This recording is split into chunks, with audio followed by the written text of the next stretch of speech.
Hey, what's going on, guys? This video is going to be a compilation of my favorite client case studies and some of their stories and journeys growing their video business and going from freelancer to successful business owner. So this is a great one to have if you're on in the car or if you just want to listen to other people's stories about how they got started and how they progressed in this industry. This is going to be great. So let's go ahead and dive in. What's going on, guys? I'm here with one of our clients, Ben, who actually just closed 20K in the past week, dude?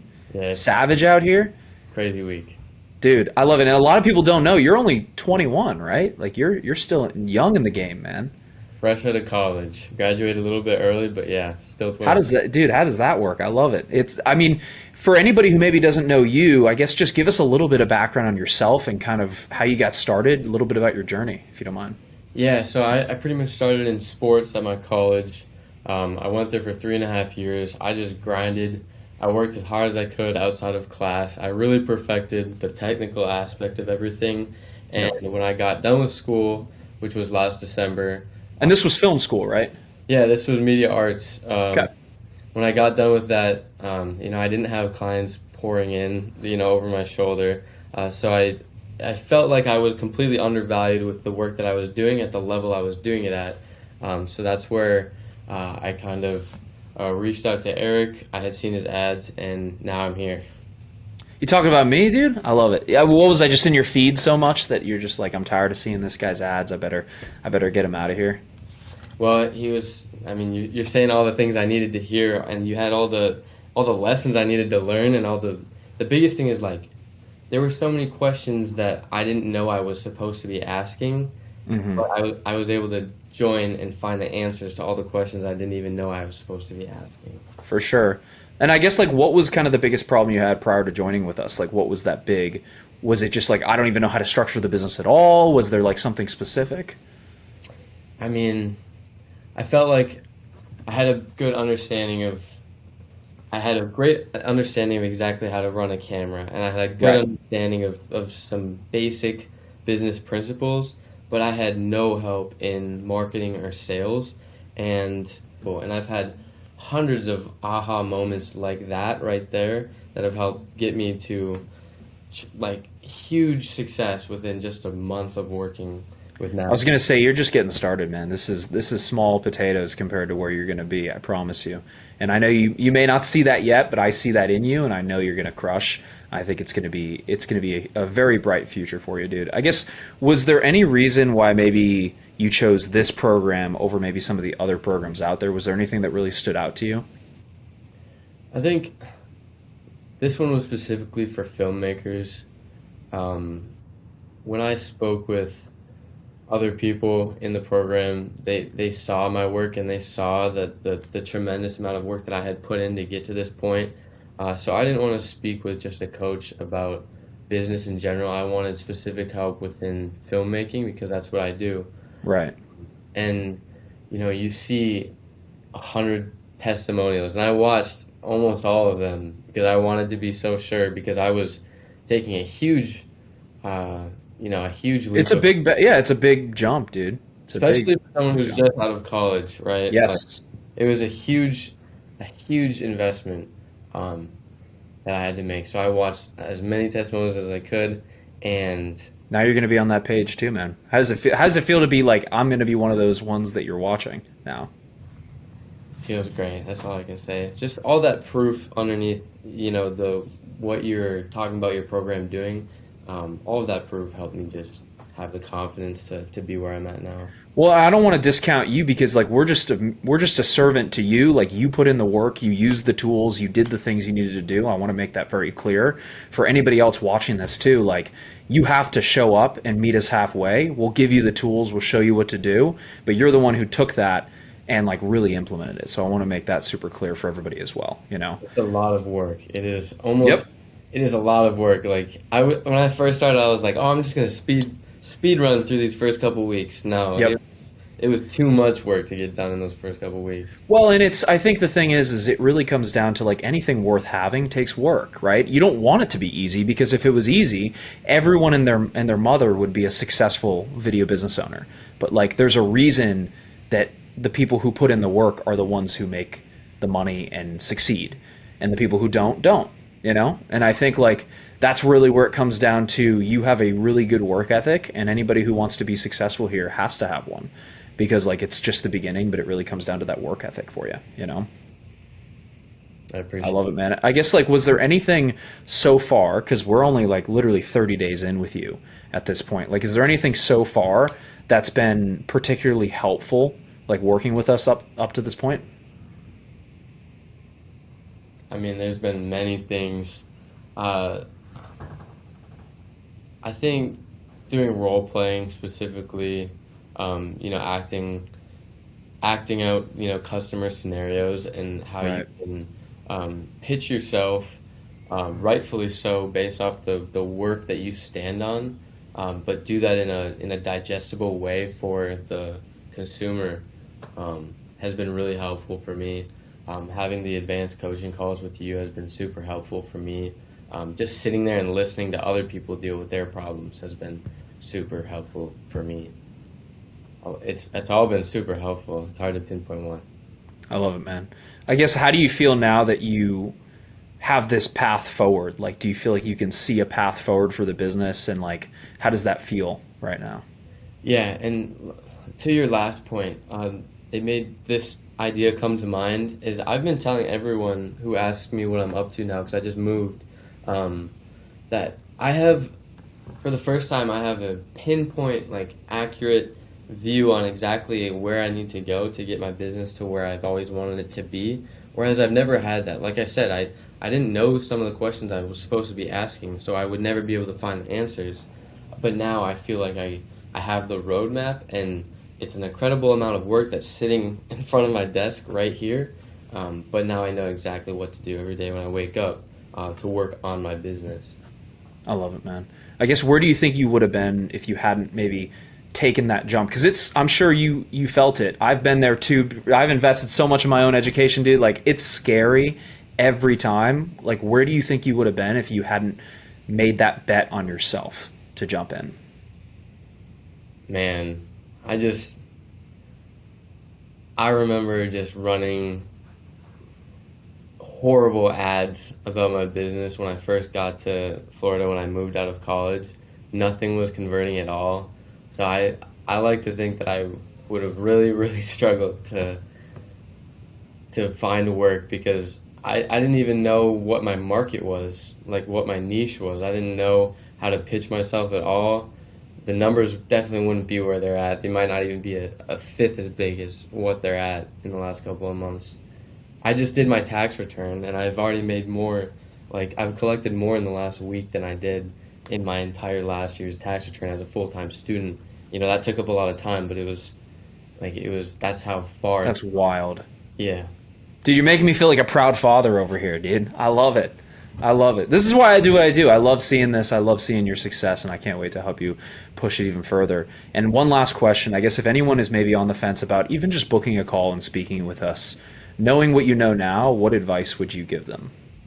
Man, there's no one that could make it work more than I did. Like I shouldn't really admit to this, but like I wasn't super truthful about like the money that I was making as a full-time student because I needed to get into this program. Like I knew I had the skill, like the technical skills. Your work is beautiful, dude. It's amazing work. I It really is.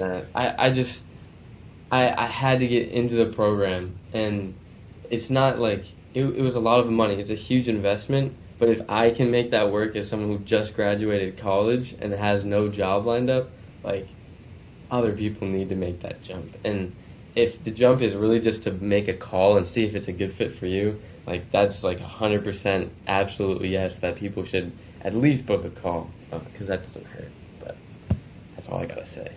Dude, I'm very proud of you, and I'm very excited to see where you go. It's literally just the beginning. This is like the tiny little tip of the iceberg. There's so much more to come.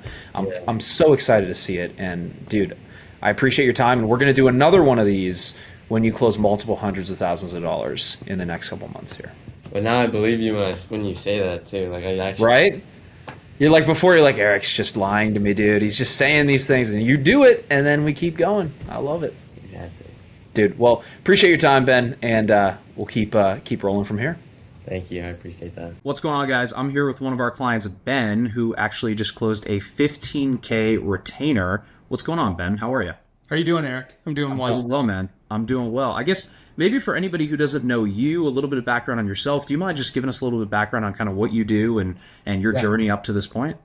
Yeah, so my name is Ben, and I own a video strategy and production company. And it's kind of a full service production company where I, at this point, kind of wear all the hats. And so, I've been doing this for about 10 years, largely work with agencies and businesses, as well as like independent producers or creative directors, or I get brought in on projects in various capacities, whether it's doing everything or just editing or shooting or doing motion graphics, that kind of thing. And so wearing one hat or wearing multiple hats, like I just do what needs to be done, more or less. And so I discovered Master Filmmaker, I don't know, it was about 9 months ago. And it was at a point in time, it's kind of interesting, where I was running into trying to figure out like where I wanted to grow my business, Right. And I wasn't sure exactly how. Like I've had glimpses of being put on kind of like contract positions with companies. Yeah. And that was kind of my glimpse of like, this is, I need like 2 or 3 of these. Gotcha. And then it's, and then it'll be really good. And so I discovered Master Filmmaker, and it kind of hit all of my like pain points in terms of scaling up my business. And it was, it was kind of ticking all those boxes that, I had. And so that's kind of how I got here. And so, I do brand films, print promo videos, social media, kind of everything, all the different video types. And so. And have you been a one-man band kind of this entire 10 years? Has it always been that way? Or Yeah, more or less. And what I found is I bring people on, or I hire contract, on a contract basis, right, as needed.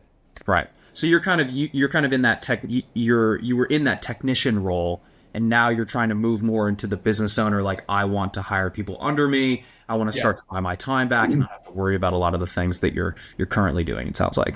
Yeah, that's what I'm moving towards, because I'm getting kind of like maxed out on my time. Right. And I found like, if I can just, for even little tasks, like just delegate or farm it out, it just buys you back all this time. Well, I think it's interesting because a lot of people want to hold on to the creative side a lot of times. Like, I want to do everything. But unfortunately, that's the thing that keeps you bottlenecked this entire time. Yeah. You can't physically do everything. And if you want to grow something that's bigger than yourself, you want to support your clients in a better way, you have to be able to have other people in the business with you to start building that business with you. Yeah, I totally agree. I guess, like, how did you come across us? And then what was kind of like the biggest issue prior to joining? I know we talked about it a little bit with like the buying back your time, but I guess was there anything that kind of stood out about us in our program as opposed to maybe some of the other programs out there? Yeah. I mean, I think it was, I found you guys on social media. Okay. I mean, you guys have a really strong presence. And again, it was just, I was at a point where, and we've talked about it, where my business was referrals and word of mouth, which it's worked out really well. But there are those, like, it's a lot of that up and down, instead of just like that. And so that's my goal, is to just have consistent, recurring, clients in revenue. And, from speaking to Hakeem, and it was just hitting all those points where it's like, I'm a little bit bottlenecked, where I can only take on so much work. Right. And it's not always consistent. By and large, it's consistent, but it was just like looking to take that next valleys in the business. It sounds like, where maybe you have a couple months where it's a little bit drier, and then you have like a bunch of stuff. Yeah, absolutely. Well, that's the beautiful thing about having more consistent retainers, because you can start to stack those on top of each other and really build consistency to where you can hire more people, because hey, I know there's $20,000 coming in next month, or there's $50,000 coming in next month. You can start to really build that consistency within the business instead of having kind of these like hit or miss. Because previously it sounds like you did a lot of like hiring contractors when you had a job, right? Yeah. That was kind of what it was. Now we're starting to build that where we have consistency every single month and we don't have to worry about as much of the consistency, which is great. Yeah. Has there been anything like particularly helpful within the program so far? I know we're still going through it. I know we're still working through stuff. Yeah. But is there anything that's been particularly helpful so far for you? Yeah. Yeah. I mean, it's like, where do I start with this? It's because there's so much. It's such a dense, and it's such a, okay. So like, first off, which I think is important, is having the mindset, and having this mindset shift in terms of, and you speak to it a lot, it's going from the technician to the business owner, and really like embracing that shift. It's not happening overnight for me necessarily, but that's not really why I got into this program. It's more of like a long-term investment for me. Yeah. And it's where I see myself wanting to take my business, not necessarily in 1 month, but it's like 1 year, or, it's like 6 months, 1 year, 3 years, 5 years. It's like, it's a long game. Yeah. Yeah. Yeah. And so it's like understanding that mindset shift was a really, and embracing that was really great for me. And it's still a work in progress, but then it's also the sales process and really understanding kind of the steps in that process, instead of, hey, talking to a client, having them say, gosh, we don't have the money right now, or can you work for half your rate? Or, just, every objection under the sun, but now I have some tools to handle that, and having that roadmap kind of set for you is great. And then, the implementing the systems you guys have, like the CRM and implementing ads in the AI bots that you have. I didn't know about that stuff. I didn't, and so that's going to be really invaluable, I think, moving forward in terms of, building this thing. I'm really excited, dude, too, because like, I feel like we're just on the cusp for you, and we're really about to push this thing forward. And I know we were talking on another call as well. You're like, hey, I really feel like I'm right on the edge here of really pushing this thing up. I can see where I'm going. I guess, like, where do you see that going in the next couple of years, and like, what gets you excited about that specifically? I think, and this goes towards kind of working gig to gig, and having you guys as like the support to creating these relationships with these businesses, and that's kind of like versus working with an ad agency where I don't interface with the actual client, and so I'm just like, I'm a contractor to them, and so it's shifting away from that to being an actual business owner and developing these relationships and going through this, this sales sequence to like earn people's trust, having material to back it up, and then, having these retainers and having a proper, like, how to properly price yourself with all of this stuff. And so because of that, like, I feel like I'm really soundly building this foundation. Yeah. Where you can reasonably and realistically scale this thing and get up into those higher, like 40,000 a month, 50 up to 100 a month. Yep. It's and I'm seeing like that's realistic. Yeah. That can happen. Yeah. And I think it can happen really fast too. When you like dial in your sales, dial in your ads, and then but then I think it's also like having the infrastructure to handle that, the people, like operations, because like you probably, like, one person can't do 100K a month. You need a team of people under you who can support you on that, because you're going to run out of, you have maybe 8-10 working hours a day. All of us do, if we're lucky. We have to sleep, right? So we have to buy other people's 24 hours to then bring them into the organization so we can support more clients and really push that thing as far as you want it to go. Yeah. 100%. I agree with you 100%. I love it, Ben. Well, last question. I'll let you get back to closing deals here. I guess if anybody is maybe watching this and they're on the fence about just even booking a call to see if this is the right fit for them. I guess, what advice would you give them specifically? I think maybe it's not for everyone, but I think if you are in this industry and you want to grow your business and you're willing to put in the work, because there is work to it. There's no question, and you have to work hard at it. You have to hustle, and you have to, it's so worth it. It's so worth it. It's just in terms of the kind of the fundamentals you learn all the way up to kind of the more advanced kind of things, and just it's such a densely, there's so much material in this program that, and I'm still diving into it, and I'm so thankful for it. And I say, it's such a good investment. And, it's like people that are hesitant because of the price or whatever their roadblock is, like, you have to invest in yourself and you have to invest in these things, I think, if you want to move forward. Because, I could stay where I'm at right now and be okay.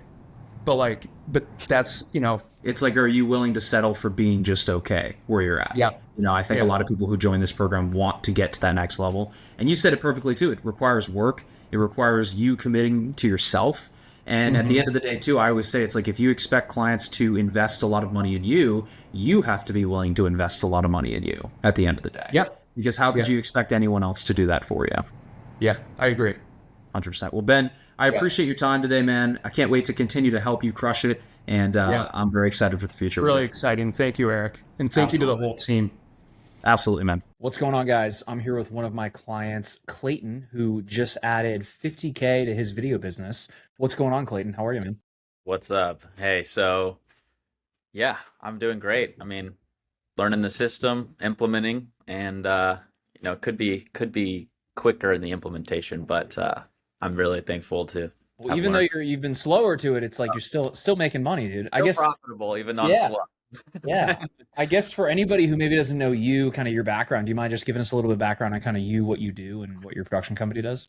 Sure. So we do mainly just video content for service businesses and help them build out their video sales funnel. So we run their top of funnel ads, or we create their top of funnel ads. We make their landing page assets. We make any pre-appointment videos that they need, and just nurturing content that converts. So that's what we do. And then I've partnered with one of my media buyer friends who, we both need each other. He has clients that need content. I have clients that need ads run. So nice. I love it, man.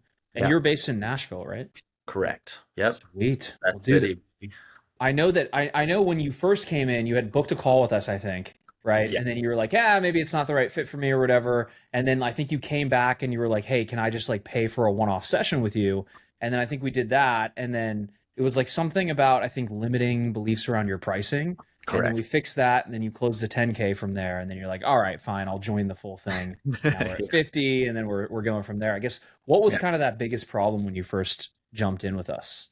So, I had entered the funnel like probably 6 months prior. And, Danny was on my butt, like, bro, hey, let's talk. I had gotten on a call with him, but I was premature. And then I had a question around my pricing, right? And I DM'd you specifically and was like, hey, I've got this project I've just completed. I feel like I'm undercharging and I need some confidence to like know what the heck I'm doing here. Yeah. And, I was going to charge, I think, 6K for it. And I realized that was severely underpriced, and you wanted me to go to like 20. And I ended up going I don't want to do 20. And then I was like, I can't do that because they would be like, what the heck's going on?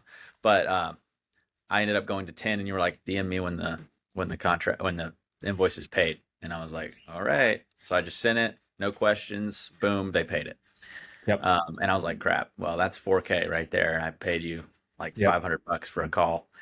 And so then I was like, well, that's way better. And then you're thinking like, how many other projects did I not charge as much as I should have on, and I should have charged more. Yeah. And I was really excited about, I approached the 100K number last year. And I was like, hey, that's, for just figuring it out and not really knowing a system, I felt like that was pretty good. But now, into July, I'm sitting at over that so far. Halfway through the year already. Yeah. Yeah. So you've already pretty much doubled the business at this point this year. Yeah. Yeah. And so I'm like, 300, 400K is not out of reach in this year. So I'm like, heck yeah. Yeah. So yeah, I think the pricing and the limiting beliefs there, just realizing, and the more I see other people charging it, like in the program, they're like, just close a 130K deal for 12 months. And I'm like, you're like, what the heck? What the heck is that? Yeah. Now, like, that's a lot of deliverables, but like, still. But you hire people to do it, right? It's like you hire a team, you have money to do it. And I think, like you said, it's super cliche, but it's like getting around people who are charging more than you to push you up, because you are the average of those people you hang around with. If you're hanging around people who charge little amounts of money, then like that mindset's going to seep to you versus people who are charging more, right? So yeah, it's insane. So I'm thankful, and I'm still moving forward, even though I'm thankful, but I'm still like, yeah, this isn't it yet. No, I think you have to have that mindset of like, cool, I got here, but that's not enough anymore. And like, I talk to my sales team and my team members and everybody on my team about this all the time, but it's like, you can't be satisfied with where you're at, right? Because if you hit that number, you have to keep wanting more, and you can't be happy with that. You have to keep getting to that next level and keep pushing yourself, because there's always new levels of growth, no matter where you're at in business at the end of the day. And I think you can do it in a sustainable way. That's what I'm working on. I get tunnel vision sometimes, and I'm like, this is all that matters. Yeah. But truly, it's not. So I'm like, how do I balance that? But that's the newest. That's the next step. Yeah. So 100%. I guess, like, why did you choose this program over maybe some of the other programs out there? Like, because obviously there's some other ones out there as well. I mean, I actually, when I DM'd you about the call, I DM'd another guy about the call too. Okay, cool. So and they didn't get back to me, and I was like, well, and you were like, hey, I'll do it, and I'm like, great. So then worked fine. It just worked. So I was like, yeah, why not? And you're like, cool, I made money from this, so why wouldn't it work again? And then obviously it has, and you keep going from there. Yeah. And I've seen the millions of Riverside testimonials where you're on right now, dude. Yeah. I've seen them all, and I'm like, I'm not that special. Come on, it's gonna work for me. So that's kind of I think it's that mindset, like you said. It's like, it's people who are not successful say, will it work for me? People who are successful say, how can I make it work for me? Because at the end of the day, everything works. It's like, you go to losing weight. I use this all the time. Go to the gym, eat less, work out. You're going to lose weight. You're going to build muscle, right? Same thing with business. You take the actions that are necessary to get there. It will work for you. But the people who are not successful are the people who come in. They're like, oh, is it going to work? Am I, is this going to work for my business? Because I'm a special snowflake and I can't do, X, Y, and Z. It's like, yes, it will if you make it work. But you can make anything not work if you want that as well. So that's kind of the mindset at the end of the day you have to come in with. And that's one of the things we want to obviously instill in you guys when you come in the program. It's like, this will work. It has worked for 412 other people. You got to make it work for you at the end of the day. Yeah. And that's where I'm at now, is like, I know I haven't been as studious and following everything to an exact T with my timelines and everything. So that's and you're still getting results, dude. I mean, that's why sometimes you just need a kick in the pants, get back on the calls, and let's keep rolling and keep making more money. You know what I mean? So totally. That's where I'm at now is and there's been pivotal moments where I'm like, oh, okay, that was a high leverage decision. Like one thing was targeting my my other agency partners, where I'm like, hey, you're a media buyer, you don't focus on content, you just need a content arm for your agency. Let us be that. Sent that to one guy. I texted it to him. It was a very targeted ad. And he was like, yo, this sounds awesome. Let's hop on a call. Sent me 2 clients the same day. So worth almost 20K. So it's like, okay. And then, I'm going to kill it for them. They have already come back again. One of the clients has already come back again, and we're doing the exact same thing. So that's another almost 10K. So it's like, just, making those high leverage moves doesn't take, it's super boring. And you're like, why is this? Like, it's so, I don't know if it's like that for everybody, but I'm like, dude, it is. It's the little hinges that swing those big doors at the end of the day, right? It's like it's those little things that can move the business forward. That's honestly what it comes down to at the end of the day. So, and I guess like what was there any particular part about the program that's been helpful for you up to this point? Like, is there anything particularly that you've experienced? I really liked, the sales process Mm-hmm.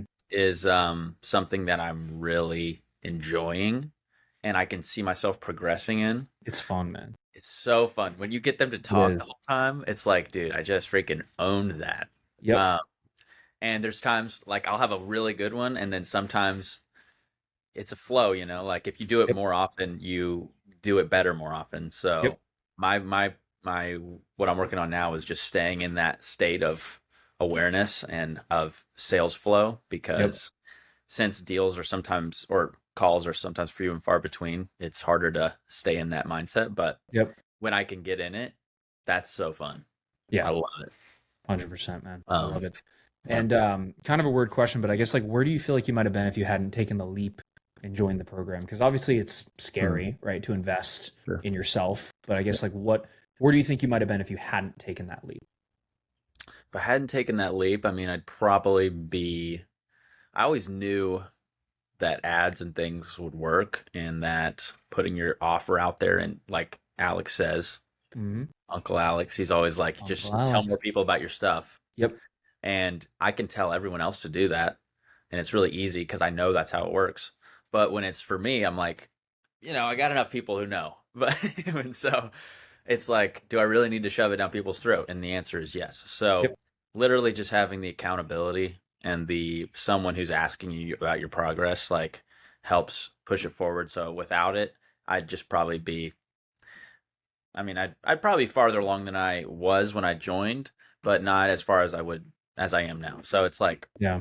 I'm growth focused as I It's all am. about speed, right? It's speed But of it's speed. implementation. It's if you can get there, 50% faster, that's half the time, right? So it's Yeah. like it's at the end of the day, when I'm investing in things, I'm not investing because I can't figure it out. Like I probably could Right. eventually. I'm Yeah. paying because I want to figure it out tomorrow and not in, 5 months, right? Exactly. And that's where it's just you're paying for the speed of implementation at the end of the day. So Correct. I'd probably be at half to a third of the revenue I've brought in so Yeah. far this year.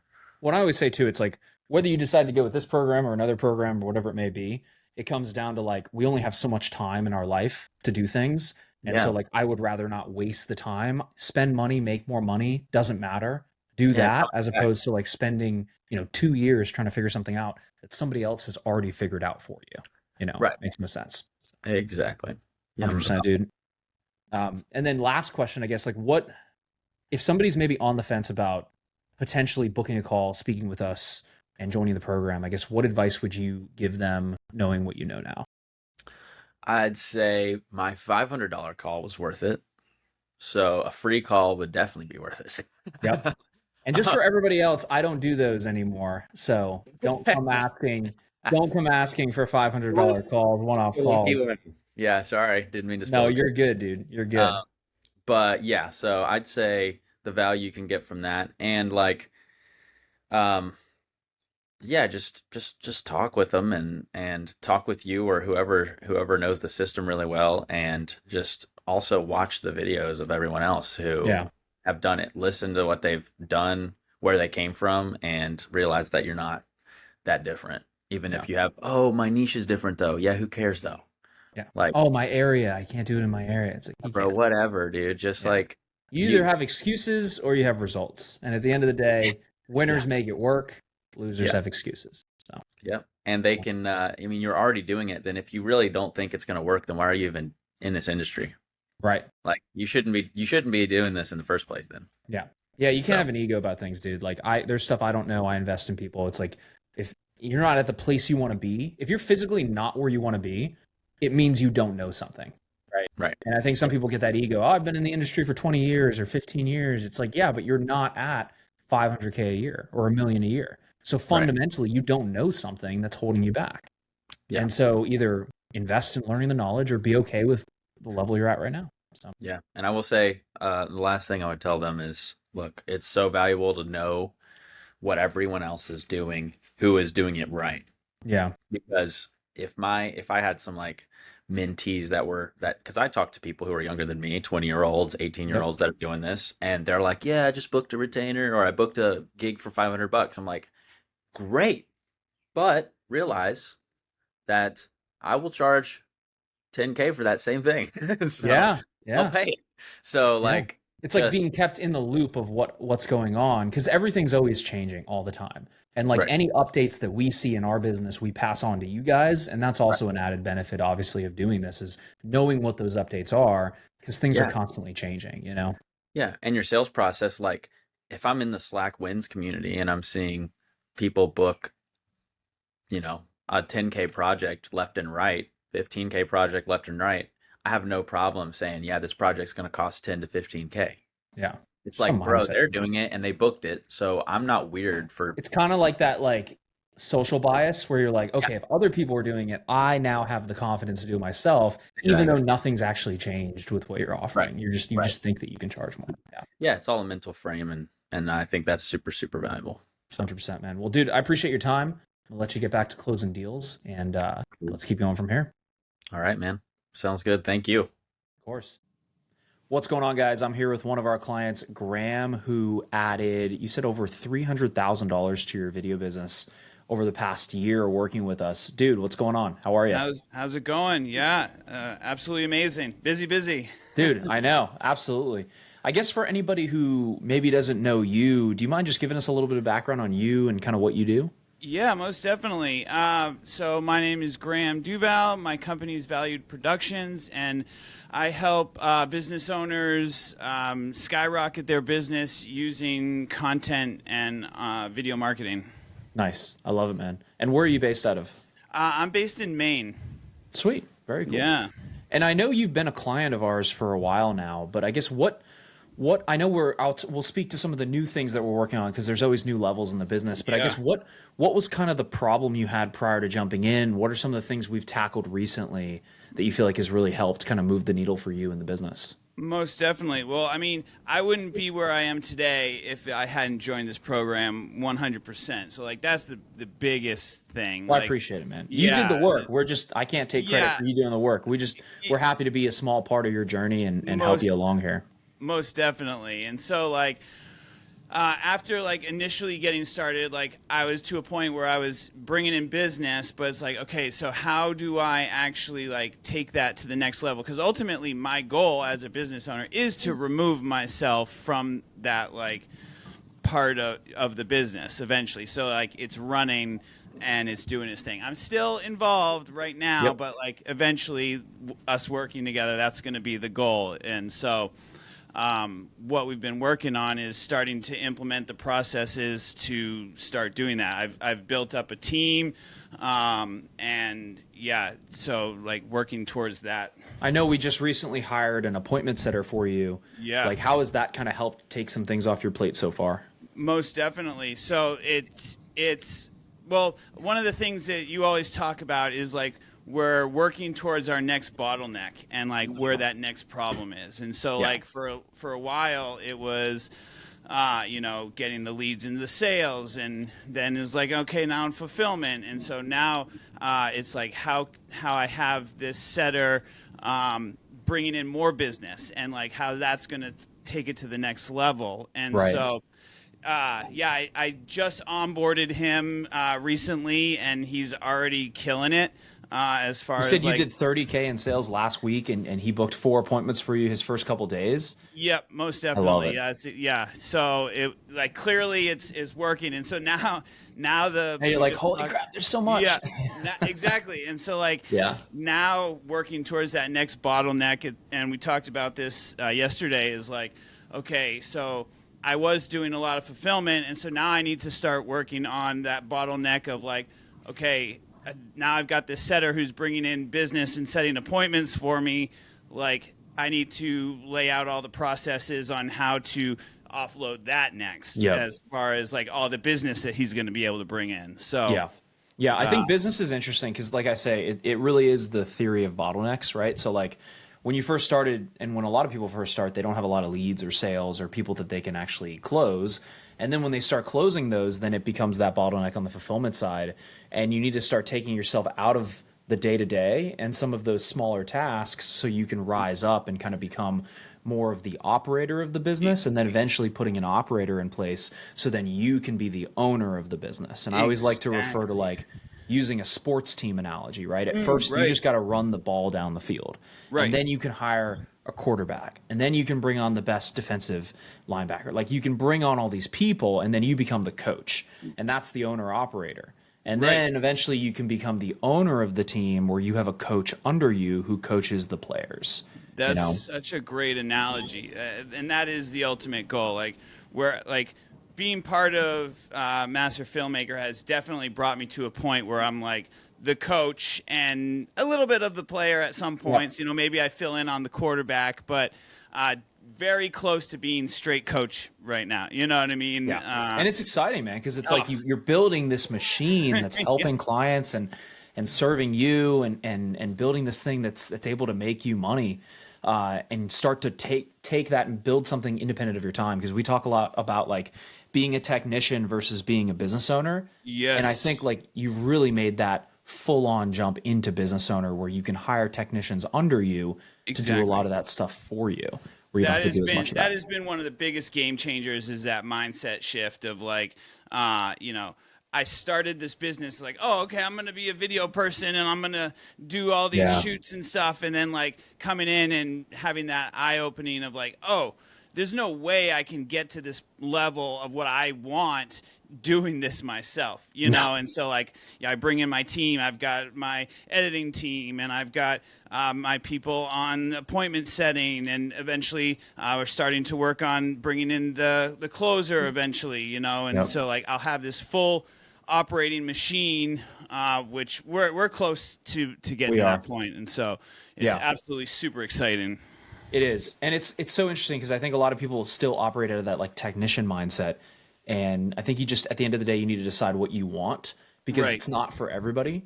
You know, running a business is putting in systems. It's sometimes not all the sexy stuff, right? It's not always shooting and editing all the time. And the people who just love the shooting and the editing should stay and do the shooting and editing. Like if you don't want to run a business, that's okay. But I think really what we're building here with you is building this machine where you can empower a team of people to work with you to then bring jobs for them and then them be the technicians within your business, you know? Most definitely. And like talking about having that machine is it. Like I said, I wouldn't be here without the guidance and like this roadmap, and like for someone who is looking to you know, do that, it's such a huge help being part of this community. I love it, man. I love it. And I think it's awesome to see you grow into this place. And just, I know we're gunning for $1 million this year. So it's awesome to see that. Yeah. I guess kind of a crazy question, but I guess where do you think you would be if you hadn't made the jump and, you know, taken action and gotten into the program? You know, honestly, I don't even see the fact of like, I mean, I'd probably be like second shooting for someone, and that's probably the level, because there's no way I would have been able to bring in the amount of clients that I was looking to do if I hadn't set up working with you guys. Because where I was at before, I had a client, but he wasn't staying very long, and he was about to leave, and so yeah, I who knows, and it's crazy to think about, because there's, like I said, there's no way that I would have been able to grow this business to where it's at without, like, you guys have gone through this stuff, you know what it is, it's laid out, and then I just need to take that action. And I've always said that I'm the type of person that you give me a to-do list, I will bust through that to-do list I know, all day. But coming up with the to-do list, that's where I struggle, you know what I mean? I think that's the hardest part sometimes, is like anybody can work hard, but how do you know if you're working hard on the right things? Right. And that was me for a very long time, where I'm like, give me what to do and I will do it. But where most people are stuck is they don't even know what to do, or even worse, they're spending years working on things that are not the right things and wasting years of their life on things that are not going to move the needle. That's, to me, is like the biggest cost in the world. I'm like, 100%. I don't want to do that. And then that's like you're going the opposite direction. I mean, there's really only two directions. You're either going forward towards your goals, or you're going the opposite direction, and like your business is gonna close. Yeah. There's no middle ground there. Yeah. 100%, man. Well, last question, I'll let you roll.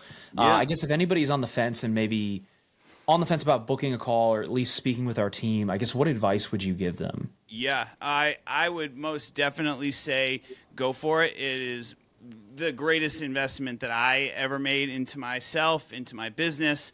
And like the thing that we always talk about is like, how do you expect someone to invest in you and what you're offering them if you can't take that into yourself and your professional growth?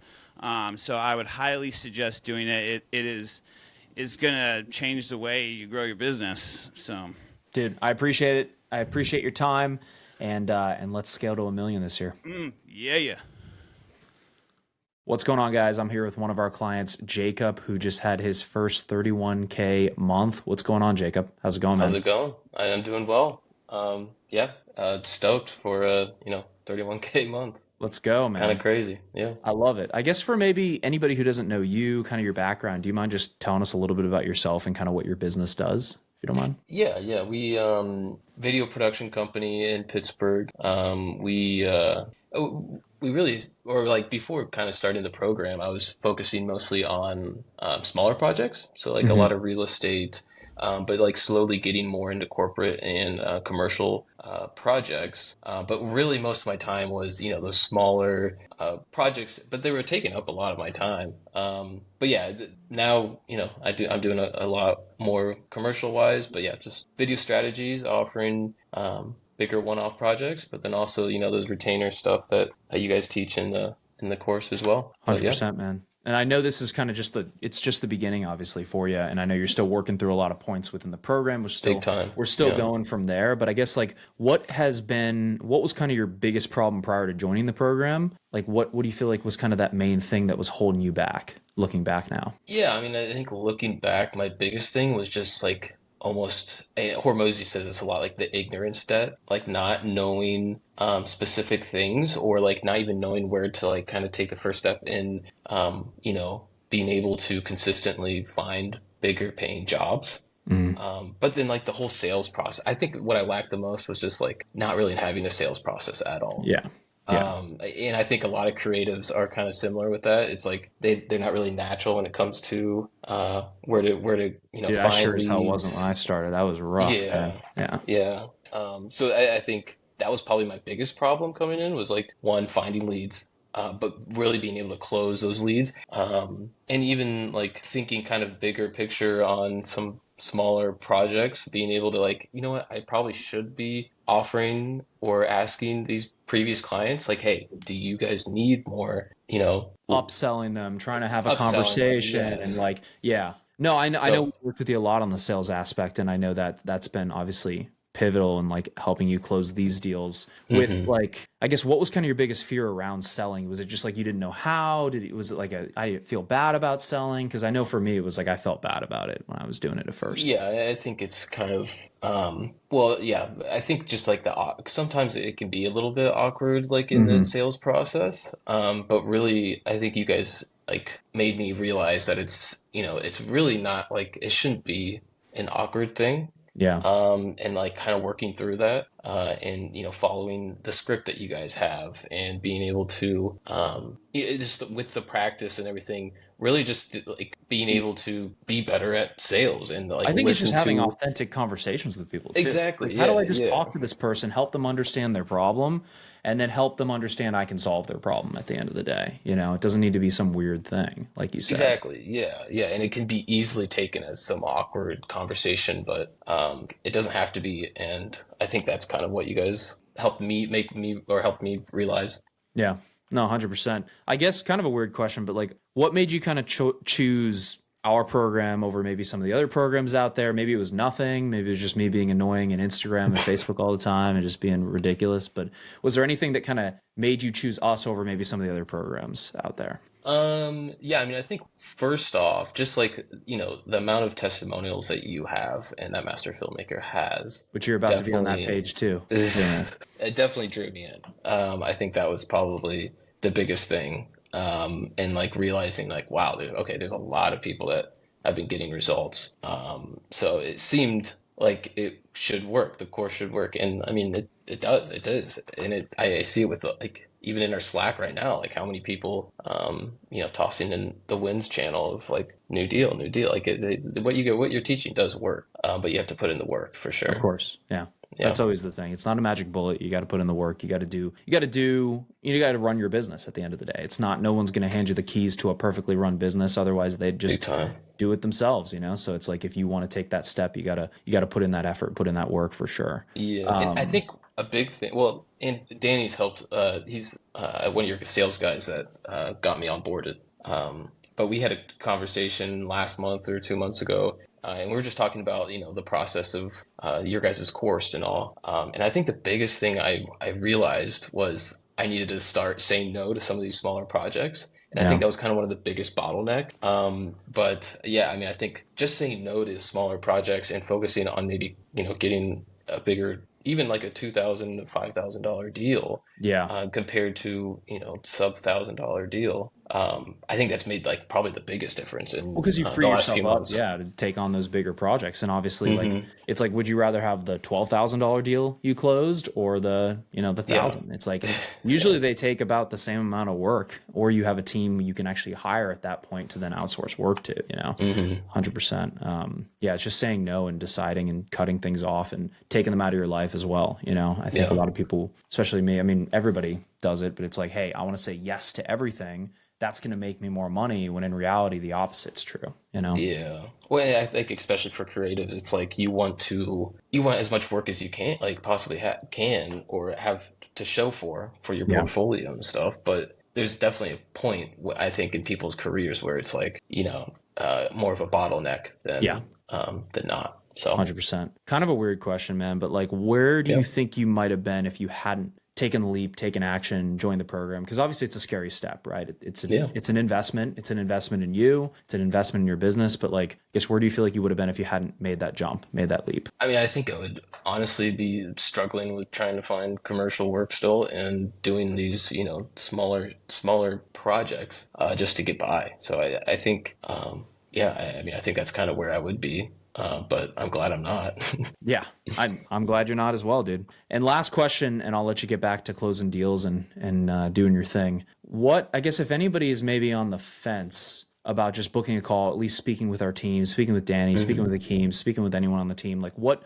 advice would you give them knowing what you know now? I think the biggest advice would be well, just, take a look at where you're maybe investing in yourself and, think a little bigger than maybe what you are or where you think you can be, and start saying no to some smaller projects so you can focus on bigger ones. 100%, man. I love it. Well, I appreciate your time, Jacob, and I'm excited to see where you go from here, dude. Yeah, Eric, I appreciate it. What's going on, guys? I'm here with one of our clients, Josh, who closed $56,000 worth of video deals. What's going on, Josh? How are you, man? How's it going? Doing great. Doing well, man. I guess for anybody who maybe doesn't know you, kind of what you do you mind just give us a little bit of background on you and kind of how you got started and how you got into this? For sure. I would say about 4 years ago, I started shooting a ton more video than photo. I've been in the photo business for about 20 years. But yeah, 4 years ago, I started shooting a ton of videos, and it just got asked more and more if I could shoot increasingly more videos and make them better. And so I've just slowly been increasing that part of my business, but almost all of my leads have come in from either agencies or bigger brands that already have a whole, branding team, and they have internal teams that run their own marketing. So I was basically working, as a contractor versus kind of wanting to start my own thing. Stepping into more of a business owner role versus being kind of that technician is kind of what you were looking to do. Yeah, absolutely. Makes sense.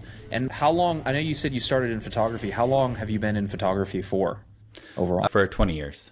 Oh, wow. Okay. So then in the past 4 years, hey, what made you want to switch into the video world on your end? That's a great question. So it was kind of by chance. A lot of it had to do with opportunity and cash flow. So with video, I was working for an agency and they're like, hey, we just got an account with Amazon that we can't do unless we do video. Is that something that you'd like to take on? Because I did a whole bunch of their other stuff. And I was like, sure, why not?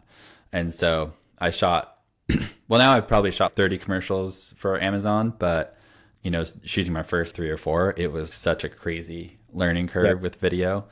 But yeah, does that answer your question? I feel Absolutely, man. Yeah, and I guess because I know we were talking on and off. I think you talked to someone from my team, and then you talked to me, and we've been talking. We were talking on and off for a couple months, I think. What was kind of the biggest problem you had prior to kind of jumping into the program with us? I would say generating my own leads was definitely an issue, and I think having a community of people that understand the video world and can be there, answer questions either from a mentorship perspective or just from a peer-to-peer perspective, and just be, hey, what do you use for this system, and how do you all the different processes that it takes to run a full-time business. Yeah, all the little nitty-gritty things that you don't always think about, but questions that come up.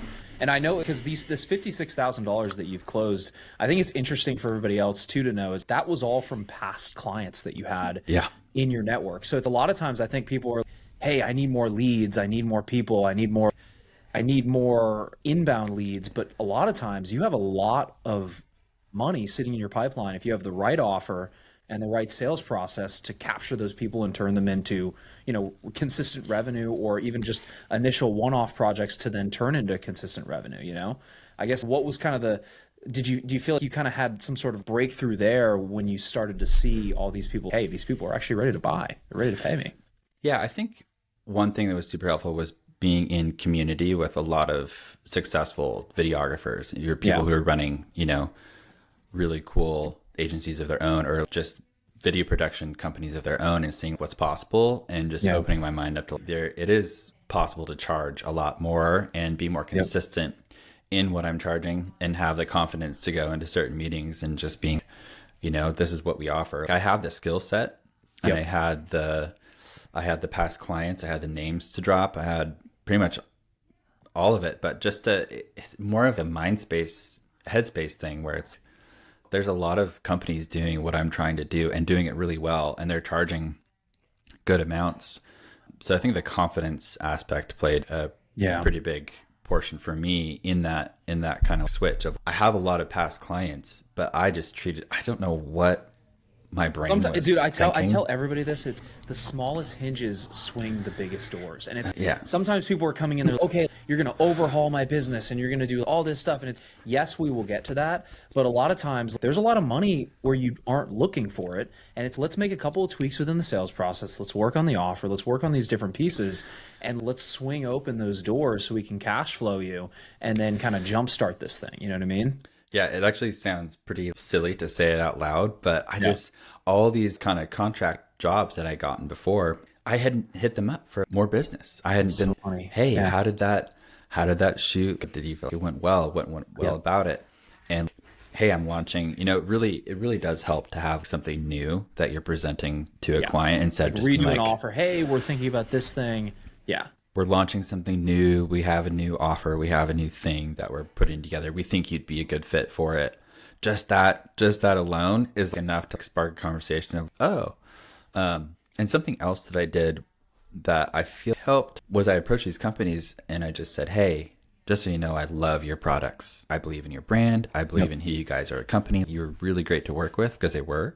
Yep. And I had little stories of, hey, my family actually uses your products now, because I got to send, some of them as gifts. And so having that piece plus the, hey, we're launching, something new, plus just the mindset of, I don't want to just offer one small thing. There's actually 50 things I can offer a I'm company. going to work with you on a consistent basis to help you achieve a goal. So I know that was kind of a mindset thing we worked on, where it's, hey, instead of, remember, we're not just creating content here, we're helping them achieve some sort of result with the content that we're creating for them, to where it's more of a long-term partnership, you know? Yeah. And I think companies have really resonated with that in the sense of, hey, you're not just hiring a contractor. I consider myself part of your team, and it's actually cheaper if you hire me as part of your team, but still a contractor, than if you were to bring on somebody full time. Yep. I'm more efficient. I have more reason to work harder. I have more skin in the game, because if I don't do a good job, you're just going to boot me with no problem. Yep. So I think those conversations, it's just little tweaks to how I was holding these conversations, and getting to walk into companies doing $100 million a year in their own work, and just feeling fine walking in and be like, I offer a really solid product, and we can actually really help your team in a lot of different ways. I just think having that confidence versus going into a meeting being, I hope I can offer them something cool, or they're doing really, really well, I can, probably book something off them. It's a different mindset. That's the technician mindset at the end of the day, instead of the business owner. I think so many people need to switch from technician to business owner, where you're, hey, I solve a problem with my content. I'm not just somebody who creates content at the end of the day. And when you flip that, it's funny how just that quick little shift can really make such an impact on your conversations. You know what I mean? It's crazy. Totally. It's absolutely crazy. Have you found that to be pretty consistent with the people that sign up with Master Filmmaker? Yeah. Most of the people that we're working with, as I'm sure you were in the same boat, and I was in the same boat too, they start as, I'm a DP, I'm a videographer, I'm an editor, I do a task, right? Whereas really what this is for is, I want to build a business, solve a problem for my clients, and then turn that into revenue for my business. Where it's, instead of, I'm just going to do this one task where I'm capped at 24 hours a day, instead it's, hey, let's leverage other people's time, start bringing on other people on the team, and start to grow having an asset that actually works for me. Absolutely. Yeah. And kind of a weird question, but I guess where do you think you might have been if you hadn't maybe taken the leap, taken the action, joined the program? Because I know it's a scary step for a lot of people, but I guess where do you feel you would have been if maybe you hadn't taken that bet on yourself? Yeah, I feel like I'll totally own that it was a scary step to spend, that much money at the beginning, where it's not you have, this cookie cutter thing. It's not a magic pill. No. Yeah. Yep. So, and I think looking back, I definitely had to put in the work, right? Yep. So it wasn't, and so it really was a big kind of kick in the butt. Hey, I'm just a mere servant to you guys. I'm just helping you guys. You still have to put in the work. It's still your business. I'm just serving the best I can for you guys. Absolutely. So to answer your question, where I would be, I would have been fine. I would have stayed probably the same, and I would have just been waiting for jobs to come along. Hopefully they did. And, when they did, I wouldn't have the same maybe drive, or kind of this kind of internal competition that I'm having with myself to, I'm going to make this happen.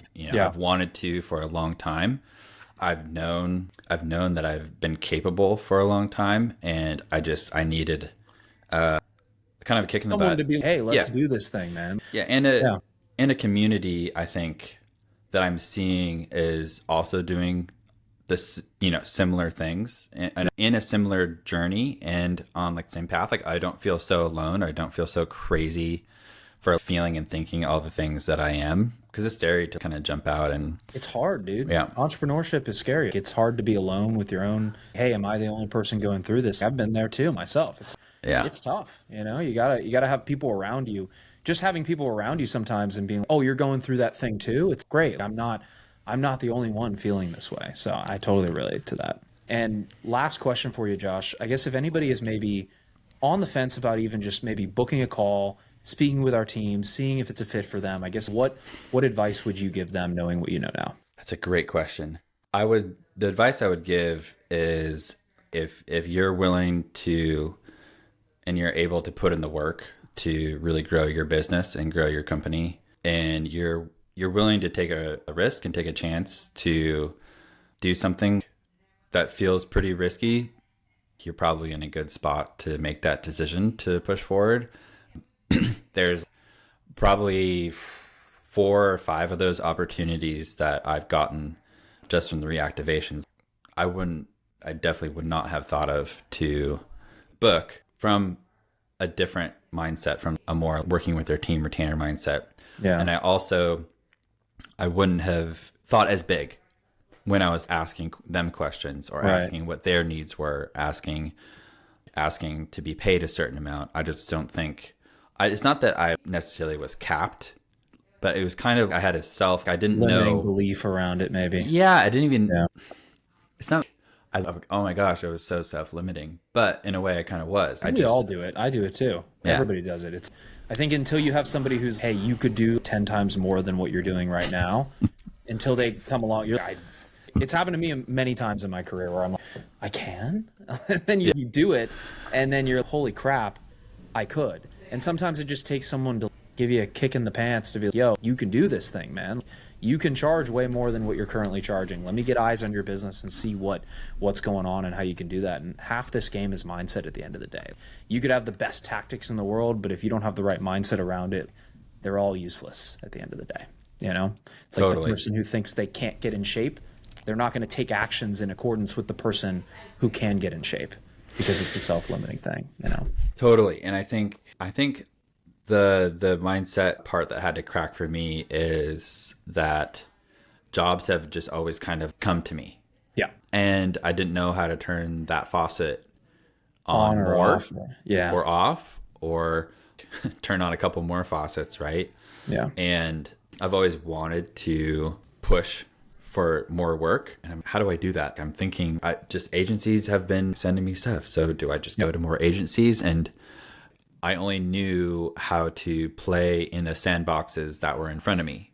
I didn't know that there were 4 or 5 more that I could easily, mess around with and start playing with levers and dials. And oh my gosh, actually there is, I've been kind of sitting on a lot of opportunity and a lot of money. Yeah. Just not accessing it. And that's why we do the reactivations first, man. I love it. It's smart. Got to take that and then get you guys that great win. Everybody's super happy. And then now we progress into the next stages of building the business and up and onward from there, man. Totally. Cool. But I appreciate your time, Josh. Dude, I love hearing your journey. And it's literally just the beginning for you. There's so much more to come, which is super exciting. So excited to continue working with you and very grateful you're in our community, man. Yeah. Thanks, man. I really appreciate just everything you put together. And it's like super cool to have the resources and just not only the coaches, but the people to kind of chime in, and the other, entrepreneurs who are working hard to succeed and get their input and get their tools and get their shortcuts. I know that the information that the community and you and the coaches know have saved me so much time in getting to where I am now. I love it.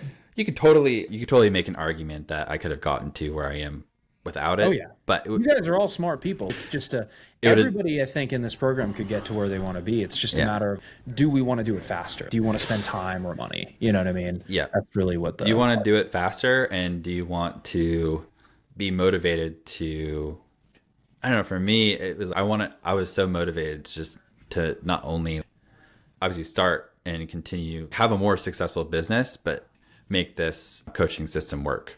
I'm gonna make it work because I need to.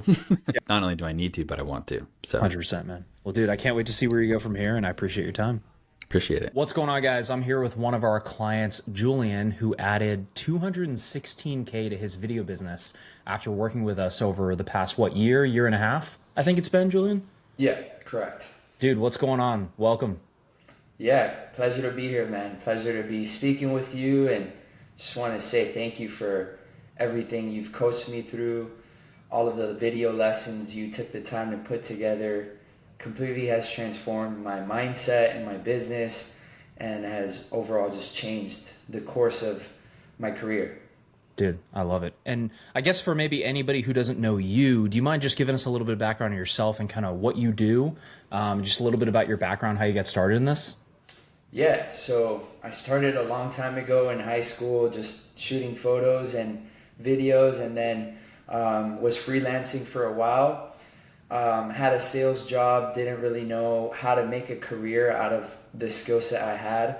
Then I came across Eric's videos, the ads he was running, and got targeted that way. You got annoyed by my ads, dude. They kept hitting you in the feed. Yeah, they kept hitting me, and then I'm like, oh, okay. I kind of got tired of where I was at in the corporate job, and I just decided to book a call with you.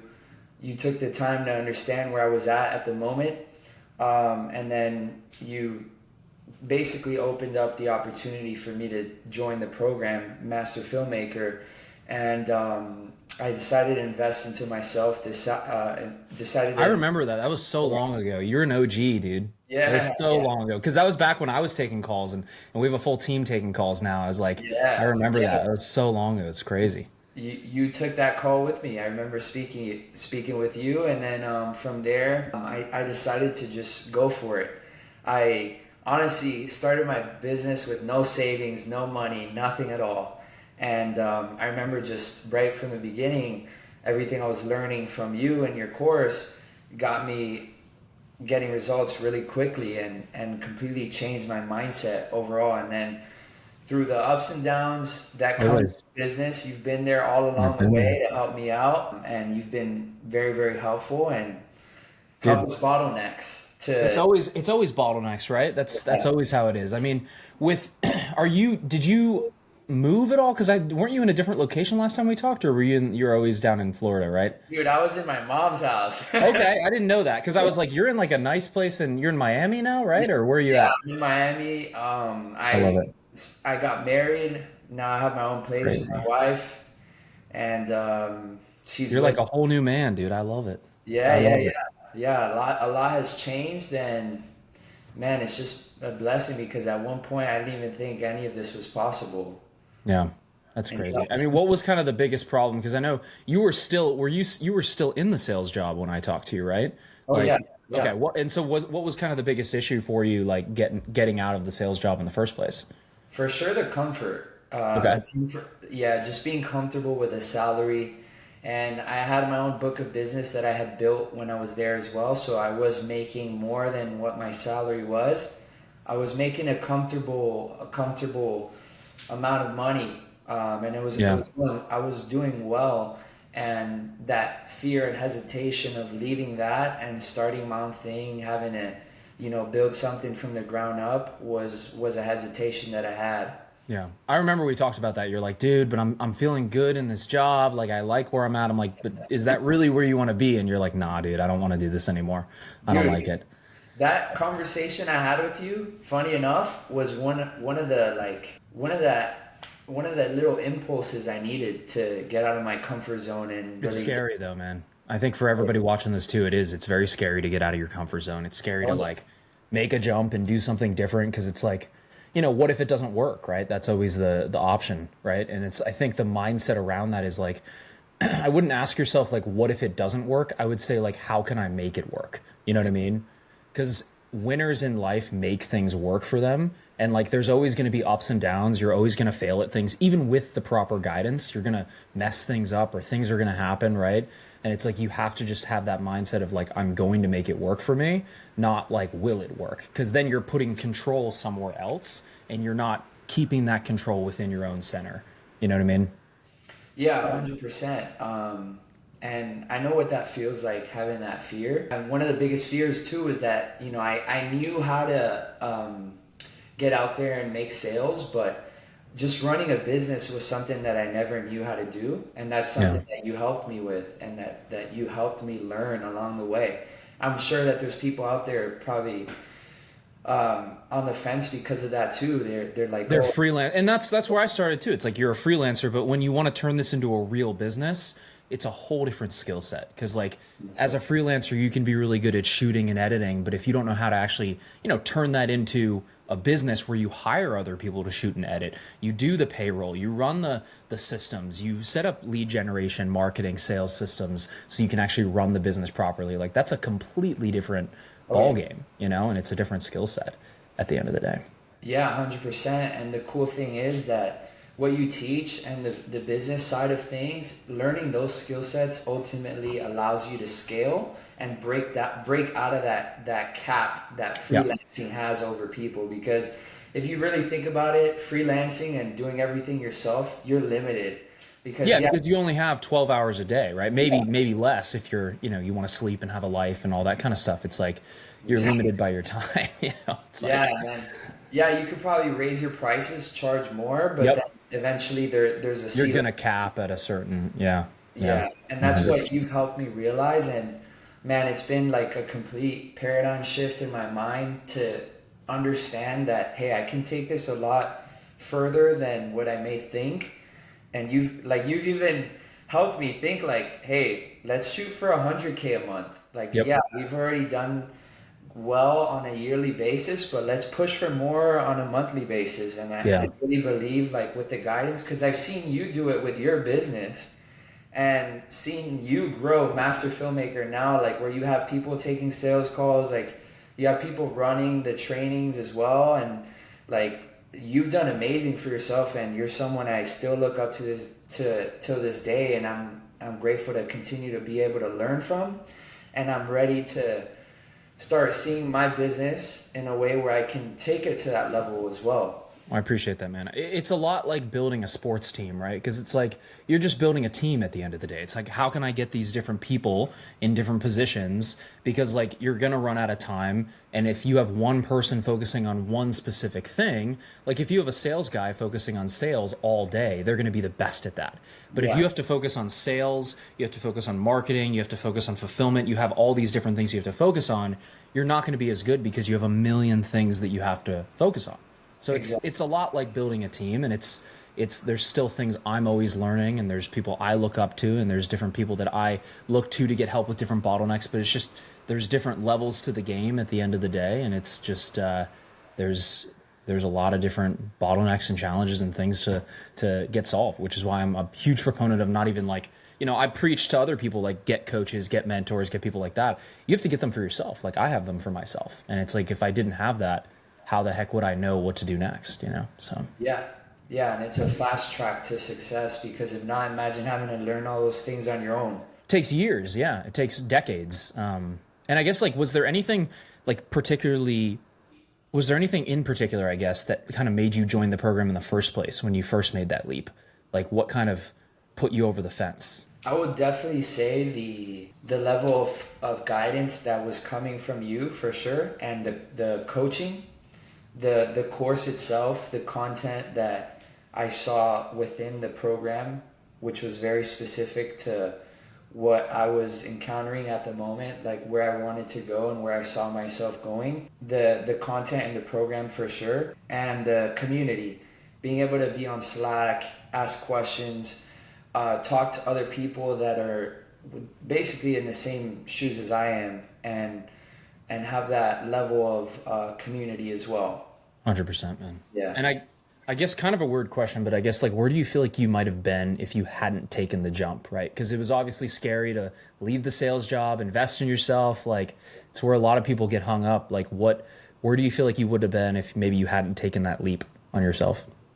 For sure, I would still be there. I would still be there. Man, I don't know.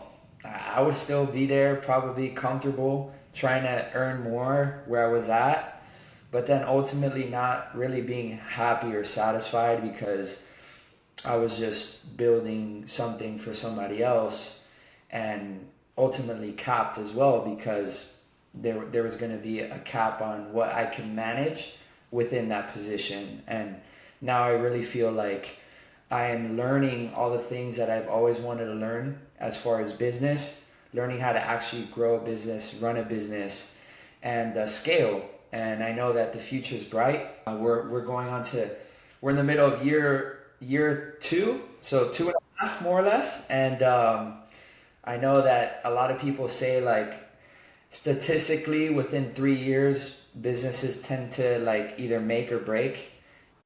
There's definitely a level of commitment you have to make when you're joining the program, because in the beginning, I'm the one that still has to make the calls, talk to people, sell, grow, advertise, like run the ads, and do all the things that you're telling me to do. And that's true. Like anyone that thinks they're going to invest into a program or in a coach and expect the results to just come in, who knows? And last question for you, man. I guess like if anybody is maybe watching this and maybe they're on the fence about taking the leap and just booking a call with us, like what advice would you give them? Yeah, it's funny. I actually had a friend reach out that was getting your ads too.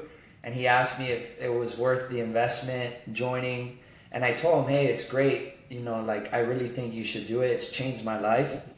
But I think he ended up not doing it, and he's still like freelancing, trying to figure things out on his own. And I definitely see, like from an outsider's perspective, that maybe he could have done more with the right proper guidance. And I would say, like, imagine trying to join a sports team or be like, let's say, a tennis player and be successful, like an individual sport, right? You can't really be successful if you don't have like proper guidance and coaching and whatnot. So I definitely think in business it's 100% necessary to have coaching and be part of a community of people that are doing the same thing. 100%. So I would definitely trust And that. whether it's with us or somebody else, it doesn't matter. But it's like you wouldn't try to fly a plane without going to getting pilot lessons, right? Like you wouldn't try to be a professional athlete, like you said, without getting a coach and hiring somebody to train you. Like Conor McGregor trains a coach or hires a coach, pays a ton of money before every single camp, before every single fight. And it's like the fact that I guess people think, and this is not to say to join our program or another program, but it's like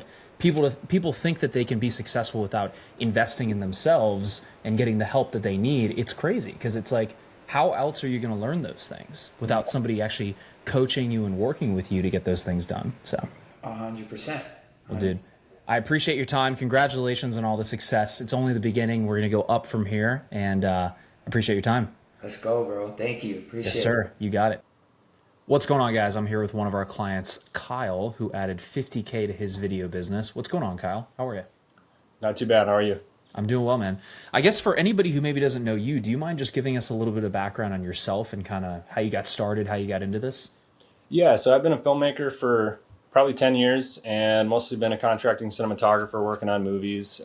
Did occasional commercial stuff here and there, but I found myself doing a lot more commercial work, and I just saw that I wasn't really qualified really to be in the commercial world, so to speak, and I had a lot of different business opportunities, so I felt like there was sort of an untapped potential in my income there. So yeah, there was just a little bit of a threshold there where I felt like I needed to learn a little bit more and I could increase my income potential. So that's when I started looking into your guys' service, and it came kind of at the perfect time because it really helped me gain the skills and the knowledge that I needed to just increase the leverage of the skill set that I was already making money with. But, and I mean, really, like I didn't really change much, you know what I mean? Like in terms of what I'm doing, it was just more about how I was presenting myself and how I was, proposing. And it just allowed me to leverage the skill set that I have a lot more. So that's kind of my background and how I got involved with you. For sure. Was there any like particular problem you were having within the business when you were coming in, like that you were looking to get solved?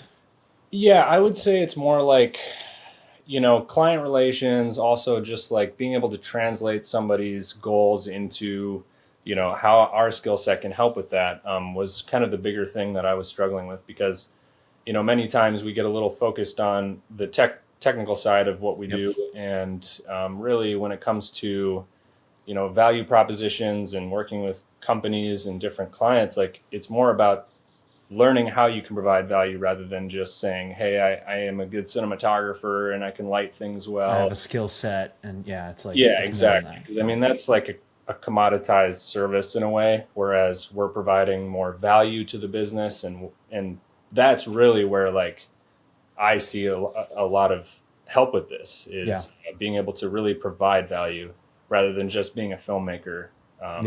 Yeah, I think, because if you want to be a filmmaker, it's more so like you're working on set under other production companies, or you're a cinematographer, you're doing that. Whereas with this, we're more so, how can we build a business that we love, helping clients achieve some sort of outcome with the content we're creating, Exactly. And I guess like, was there anything, obviously we're still going through the program, still working with you, but has there been anything that's been like particularly helpful for you throughout this entire journey? Yeah, I would say that the most helpful thing is just having somebody to bounce ideas off of, and having that feedback immediately is something that helps a lot. And that's something that, in a lot of self-help and just self-development and business, you hear like you can spend a lot of time learning something, or you can just pay to learn it from a teacher.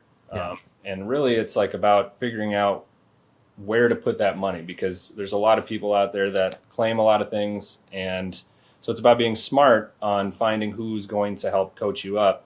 Yeah. And that's really where I've found a lot of help with you guys, is just immediate feedback. If I have an issue, because I mean, business is just a constant stream of problem solving. Yes, And to have exactly right. another person to just bounce ideas off of, and everybody's situation is unique, so it's really not a one size fits all, and it takes a lot of iteration, and just to have somebody in your corner to do that with you helps so much. For sure. I love that, dude. Yeah. I mean, I've invested in a ton of mentors myself too. It's like, it is super helpful to just have somebody who knows the path ahead of you, as opposed to like having to guess, do I go left? Do I go right? Like, which way do I go? Because like you could go left and waste 5 years going left, and it's not the right way to go. Right. And that's the scariest thing for me, is like, I don't want to invest all this time, energy, and resources into a path that in the end is not going to work, when I could have just paid someone a fraction of what I lost going that path to just know which way to go, that makes sense totally. And I guess like, if anybody is maybe watching this, like, where do you think you might have been if you hadn't maybe made the leap and taken action and jumped in, right? Because obviously it's a scary step. It's scary to invest in yourself, but I guess like, where do you feel you might have been if you hadn't done that? Yeah, honestly, it kind of is a little bit more outside of business, but just in general, I think I'd probably have less overall confidence and just drive. I feel like, as weird as it sounds, really just because, you spend all this time being a filmmaker or a shooter, and you see it all everywhere. Like, people are like, how can I make more money? I'm not making enough money here. I feel like I'm not being valued at what I'm worth. And that does a lot to somebody, mentally. It's like, where you feel like you're kind of going on an uphill slope.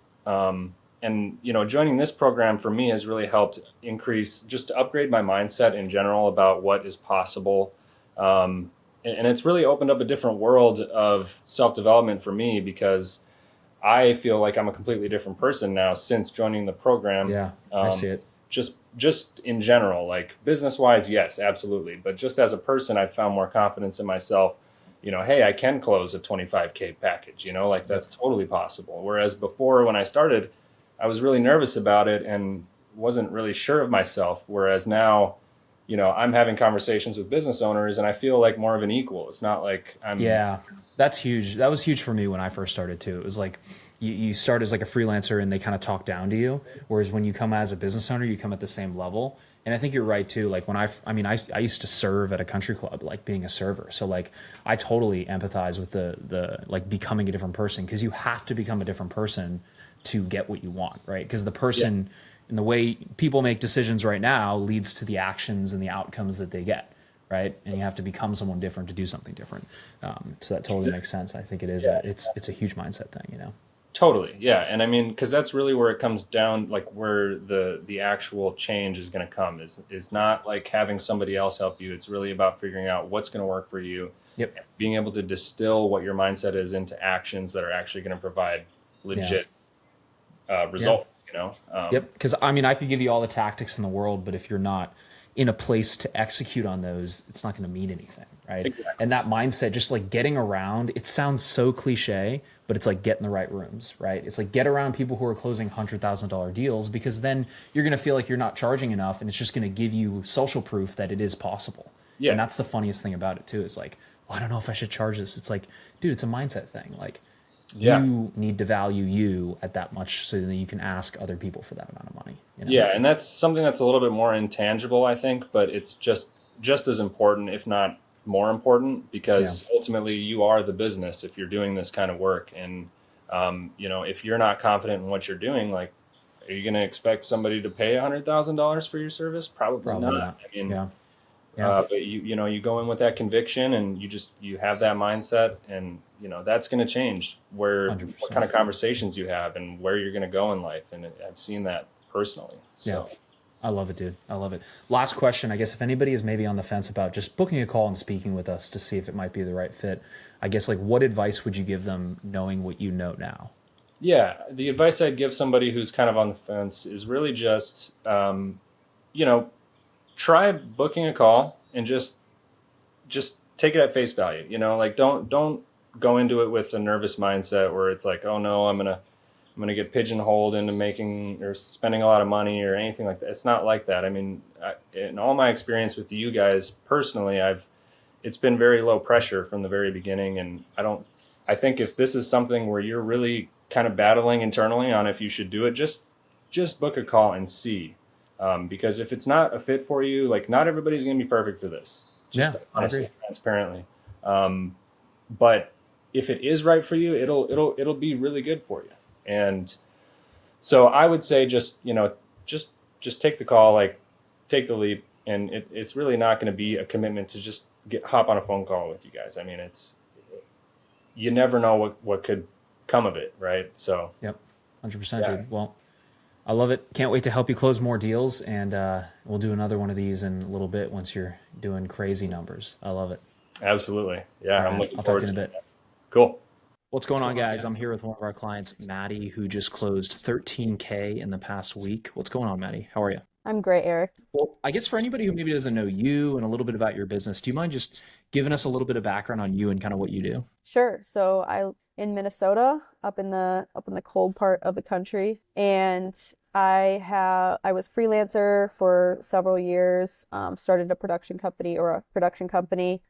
Came across. Well, I've been seeing Eric's ads for years, and just annoying you in your feed and just going crazy and just So persistence pays off. That's one thing. Yes. But what caught my attention was not like I had been told by a guru to do lots of video pitches and all the outbound kind of stuff, and it was really attractive to me to potentially have a system that helps bring inbound leads. But yeah, so we this business that I've been trying to grow can't be grown without revenue. So it's been helpful to really learn business and systems and automations and sales in particular. So I feel like most of what we've been working on right now is sales. Obviously, we're getting the inbound system set up as we speak, but like I know when you came in, we fixed a couple things within the sales process to help with some of those things. What, I guess within the sales part, what do you feel like was kind of the biggest bottleneck for you, or what was some things that you kind of had big takeaways on? Sure. Well, frankly, I had no idea how to do sales and was never trained how to objection handle, how to take someone and really selflessly look at their desired outcomes and their problems as like a practitioner, rather than just coming in with a guns blazing freelancer mindset. Because like I feel like a lot of people come in with that, hey, I'm going to come in, you tell me what you want, and I'll come in and I'll take orders from you. And it's it seems like you've really switched into that, like, hey, let me diagnose, let me be the expert, let me figure out what you need, and positioning yourself as more of an authority in those conversations. For sure. Yeah. And we use video as one of our tools, but it's definitely also made me be open to showing my clients other solutions that might be better fits for what they're looking for. Yeah. And that's something that I can offer, but it's more of a, hey, like, this is the problem you're having, and here are some ways that we could potentially solve it, but maybe we can't. And I just think that clients really appreciate the honesty and that just being real and having a real conversation. Yeah. Because like, I mean, if all you do is take orders from the clients, like, they're not really going to feel like you have their best interests. You're just taking orders like a server at a restaurant. Whereas like, if you can figure out what they need, what they're looking for, and then just give them, hey, maybe this isn't the best fit for you, or maybe this is the best fit. Here's what I think you should go with. I feel like you do build a lot more authenticity and trust within those conversations. For sure. Yeah, that totally makes sense. Was there anything like particularly about the program that you feel like has been helpful thus far? Because obviously you're still going through it. Yep. Like, is there anything so far that you feel like has been helpful for you? I think the sales training has been the most helpful for me this far. Yeah. Everything from being able to do mock calls to being given a framework to jump off of in questions to ask or ways of navigating people's money objections or fears or anything like that. And then not only sales calls, but also that you guys are accessible at any time for me to ask questions about like sales offers or specific deliverables, and you know it works because you're all about giving results to people. And so I'm able to transfer that to my calls and clients and being like, hey, this is going to work. This isn't something cute and beautiful. It's going to work. Yeah. I remember we were talking one time, you're like, should I really pitch this thing? Should I really like say it? I'm like, yes, Maddie, like do that exactly how we said it. And you're like, I don't know. And then you did it. And it's like, you see the response from it. You see people like actually getting back to you instead of kind of stringing them along. Were you someone who would send a lot of proposals over emails? You know, my whole gripe with that. But are you someone you feel like you sent those, or did you do it more on the calls? I definitely was introduced to the idea. I didn't send a ton of Loom videos or video pitches, frankly, because it was exhausting. Like I didn't want to have to do that. And I guess the biggest gap I felt was, how do you create a relationship, and especially over email or like when you're doing outbound yourself, like how do you build that relationship without it being sterile or fake or whatever? And so to reverse that, act as an authority or somebody who is more of a practitioner and having people come to you and ask for help makes it a lot easier. Yeah, because I feel like you hold the frame in those conversations where they're looking up to you, like, hey, what do I do? And it's more of an authentic feel. Yeah, I mean, we definitely don't want to be slimy or sleazy or salesy or anything like that. We just want to have authentic conversations, and sometimes that means getting real with people at the end of the day and being blunt with them. And I know you said you had a previous conversation where it's like, hey, I don't think you need this, like, and you said that person really appreciated that deal you just closed. You're like, hey, I really appreciate you just telling it to me how it is. And I think a lot of times it doesn't come down to as much tactics. It comes down, how do I authentically talk to this person and help them, you know? Yeah.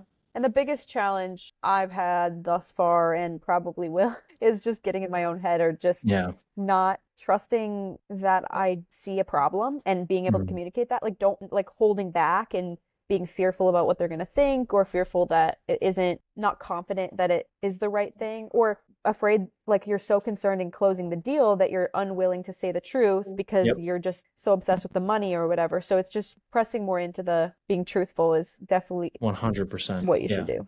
100%. Yeah. I mean, when a client feels like you care about their problem independent of the solution or the outcome of the sales call, that's when they really feel like you have their best interest at heart. So I think you know that. Absolutely. Well, last question, Maddie, I'll let you get back to closing deals here, but I guess if anyone is maybe on the fence about even just booking a call and speaking with our team, I guess what advice would you give them? Well, if you're anything like me, you've done hoops in your mind trying to figure out whether or not it's worth it. And you aren't going to get rich quick, but you are going to invest in, like, think about it like education that is priceless, really, and to me is invaluable, because not only am I learning skills that do transfer to my business and do produce results and it is generating me income, but it's also helping me in my life, being a better question asker, and I'm seeking to understand people better because I'm asking better questions, and my framework of regular day life is less about me and more about the person that I'm talking to and how I could potentially help them, but like really seeking to know them. And to me, like, that's just not even, it's beyond business. And so I think that business, like video business people and non-video business people, could benefit from your program, but specifically with video businesses. Maybe we'll start giving relationship and communication advice. I don't know. Yeah. No, but it's true. I mean, sales really does, it changes you as a person, because all sales is proper communication. That's all. We give you a framework to help you properly communicate in a way where you care about something. That's it. Yep. You know, I love it. Well, Maddie, I'm excited to see where you go from here and to your continued success. I appreciate your time, and we'll talk to you soon. Yeah, you're welcome. Sounds good. What's going on, guys? I'm here with one of our clients, Mike, who just had a $120,000 day. What's going on, Mike? How are you, man? It's good to chat with you, man. Absolutely. For anybody who maybe doesn't know you or kind of your business, do you mind just giving us a little bit of background on kind of what you do and what your company does? Sure. So we're in video and photo production, specifically in commercial world, and we work in government contracts as well. But one of the main things is that we've really taken on and seen explode is what we call the marketing framework, and it's basically social marketing and ad management and what have you. but it's much more than just creating content and putting it online. It's actually strategy, and that's kind of the big win right there for our clients, is that we actually put a strategy and a program in place that allows them to really succeed and thrive. So as opposed to just giving them content, you're actually putting the strategy in place so they can use the content to make more money, generate more leads, whatever it may be, whatever their goal is for the business. Is that right? Yeah, 100%. I mean, and don't get me wrong, there's a place for that, for just content, because, you might be a business where you have someone at the front desk that can kind of put stuff out there and organically. But when it comes to terms of in terms of managing ad spend and making sure you're getting the right target demo and that you actually get an ROI on your investment, it's imperative that you kind of you find yourself in a place that allows you to do that. Really is that kind of why, what made you switch over to wanting to do more of a marketing framework rather than just creating the content for them?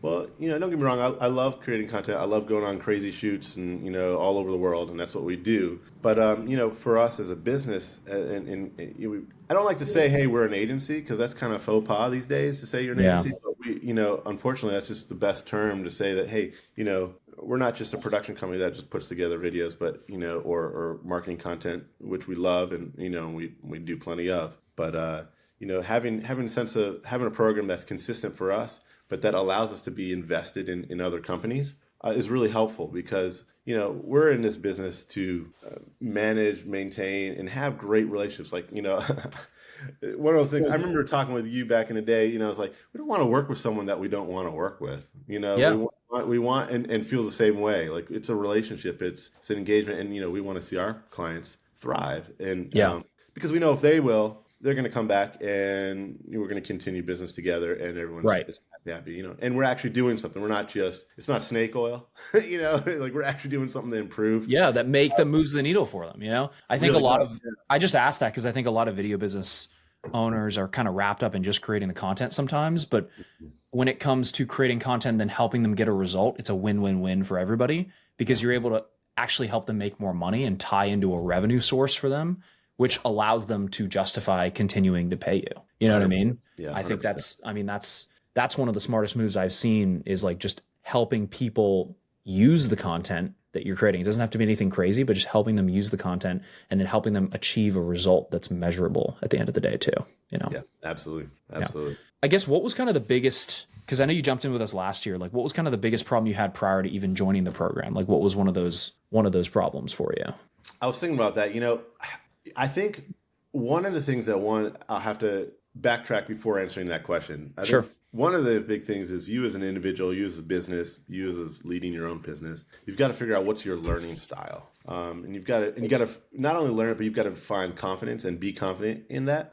Because, there'll be some individuals that can just do A plus B and bam, they just take off. Me, I'm an artist. I need to process and, look at the ins and outs, the ups and downs, what's the commitment, is this worth the squeeze, et cetera, as far as what we offer, not as far as working with the team at, Master Filmmaker, but as far as what we offer, because it's really easy to just say, hey, we'll do all this, we'll do a gazillion things. And then you find yourself in a place of disarray, in a place where it's like, oh my gosh, I can't even keep up with the work. And, so for us, the big impetus was figuring out what is our learning style. And for me, the big change was knowing that I am a processor, that I need to figure out what is it that I want to take from this. Because, we spent days in, days out, talking, chit-chatting, ideas, conceptualizing this or that, seeing if this will work, why won't that work, et cetera, what's the ups and downs of A, B, and C. But I had to have those conversations, and particularly with you, and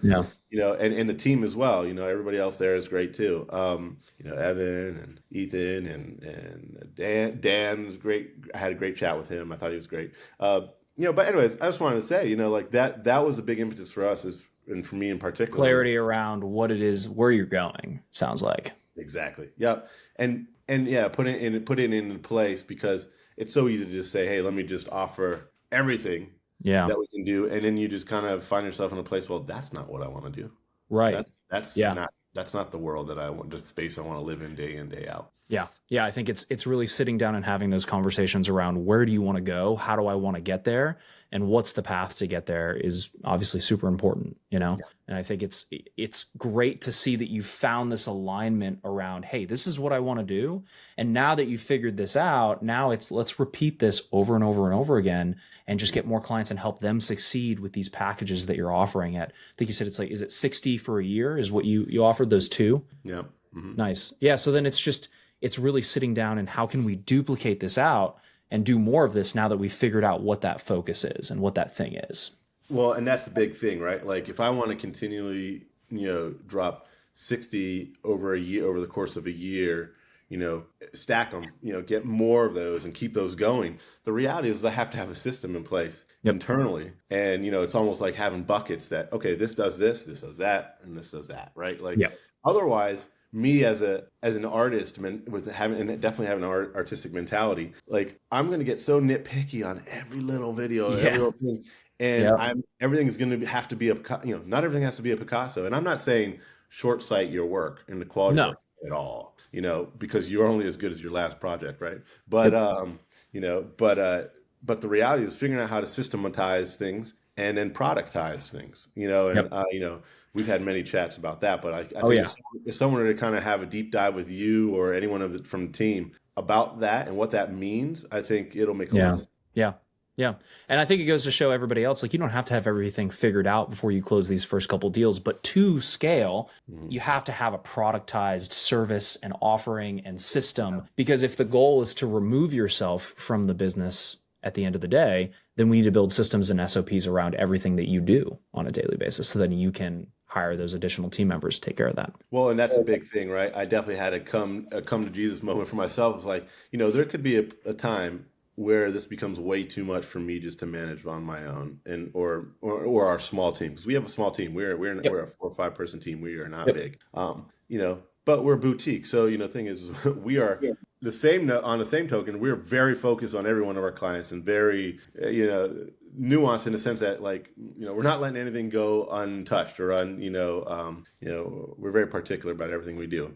Because we want the best. But the reality is like, having setting these systems in place, the ability or the potential to kind of stack it and just have these go 60 grand over 60 grand over 60 grand over 60 grand is very much a reality. We're not there yet by any means, but but I mean, it can happen in a matter of a week, 2 weeks, a month, a year. And the reality is we have to have these things in place that we can actually do that and not force our clients, because we want our clients to have the best they can have, right? Yeah. Well, I think the Super Bowl was last weekend, so I think it's a good analogy. And I heard this before. It's like you wouldn't try to win the Super Bowl with 5 people, right? Mm-hmm. You need a team to win a championship at that magnitude. You're going to need other people. So like, if you wouldn't think you'd win the Super Bowl with 5 people, then why would you try to build a very large business into the millions and millions and millions of dollars without a large team to help you with that? You know what I mean? Yeah. And, and it was for me, a really key point is for me coming from the world of where I have, pretty big clients, national clients all over the country. Yeah. You have very large contracts with a lot of large companies for sure. Yeah. Yeah. And, the thing is that's the the mentality was, and that I had to kind of switch gears on, was that I can do it. I can just I go on to this shoot, then I go on to this shoot, or I'll book 5 days here this week, and then I'll do another 5. But it's you doing everything, right? Yeah, me doing everything, me shooting, me editing, me, and the reality is that that's not sustainable for me or my family or for the lifestyle I desire, and so that was a big win, is realizing that and then putting a system in place that we can scale, and we already are scaling. I mean, already, I mean, Yeah, I think it just comes down to because like a lot of people will see, well, I have all these large contracts. Why would I want to do something where it's more retainer based, more productized out? Doesn't that kill the artistic side of it? And the answer is no, it doesn't. But it allows you to buy your time back. Because like if you want these super artistic projects, great, but you're going to have to do it every single time. And it's harder to have someone in place who's going to replicate exactly who you are. You have to be able to let go of some of that control, put other people in place to have more reoccurring projects where you can build a system that buys you your time back and allows you to have more time with the family too, Well, And that goes to say, right? Like, there's always going to be better shooters than me. There's always going to be better editors than me. There's always going to be better salespeople than me, better 100%. Account managers than me. 100%. Yeah. So absolutely. I want to be in a position to hire them. That dude, I tell you that I'm the same way. I'm like, my salespeople are better than me, right? My ads guys are better than me. Like, I want people to be better than me, because it's like, you don't want to be the best player on your team. You know what I mean? Like, that's a problem if you're good at everything. But that's exactly right. Yeah. But yeah, I mean, last question. I'll save you some time here, Mike, because I know you got to get back to closing some more deals. But I guess if anyone is maybe on the fence about just booking a call and speaking with our team, I guess knowing what you know now, what advice would you give them? I'm gonna jump in. Let's figure it out, and let's get dirty. Sure. You know, and I understand that it can be an investment for individuals, and but at the end of the day, you got to ask, what's the cost of keeping things the same? Like, if you don't start making steps towards a plan or a system or a program, then you kind of just remain the same. So, my advice: give me a call. I'll point you in the right direction. But the reality, and that's just joking, but like, at the end of the day, give these guys a call. Give Eric a call. Drop an email and ask those particular questions. Because I remember when I first started, I think it was Hakeem. I asked him a million questions. I put him through the ringer because I was like, what is this? Is this a bunch of BS? Is this snake oil? But on that note, and it's not, but just to clarify.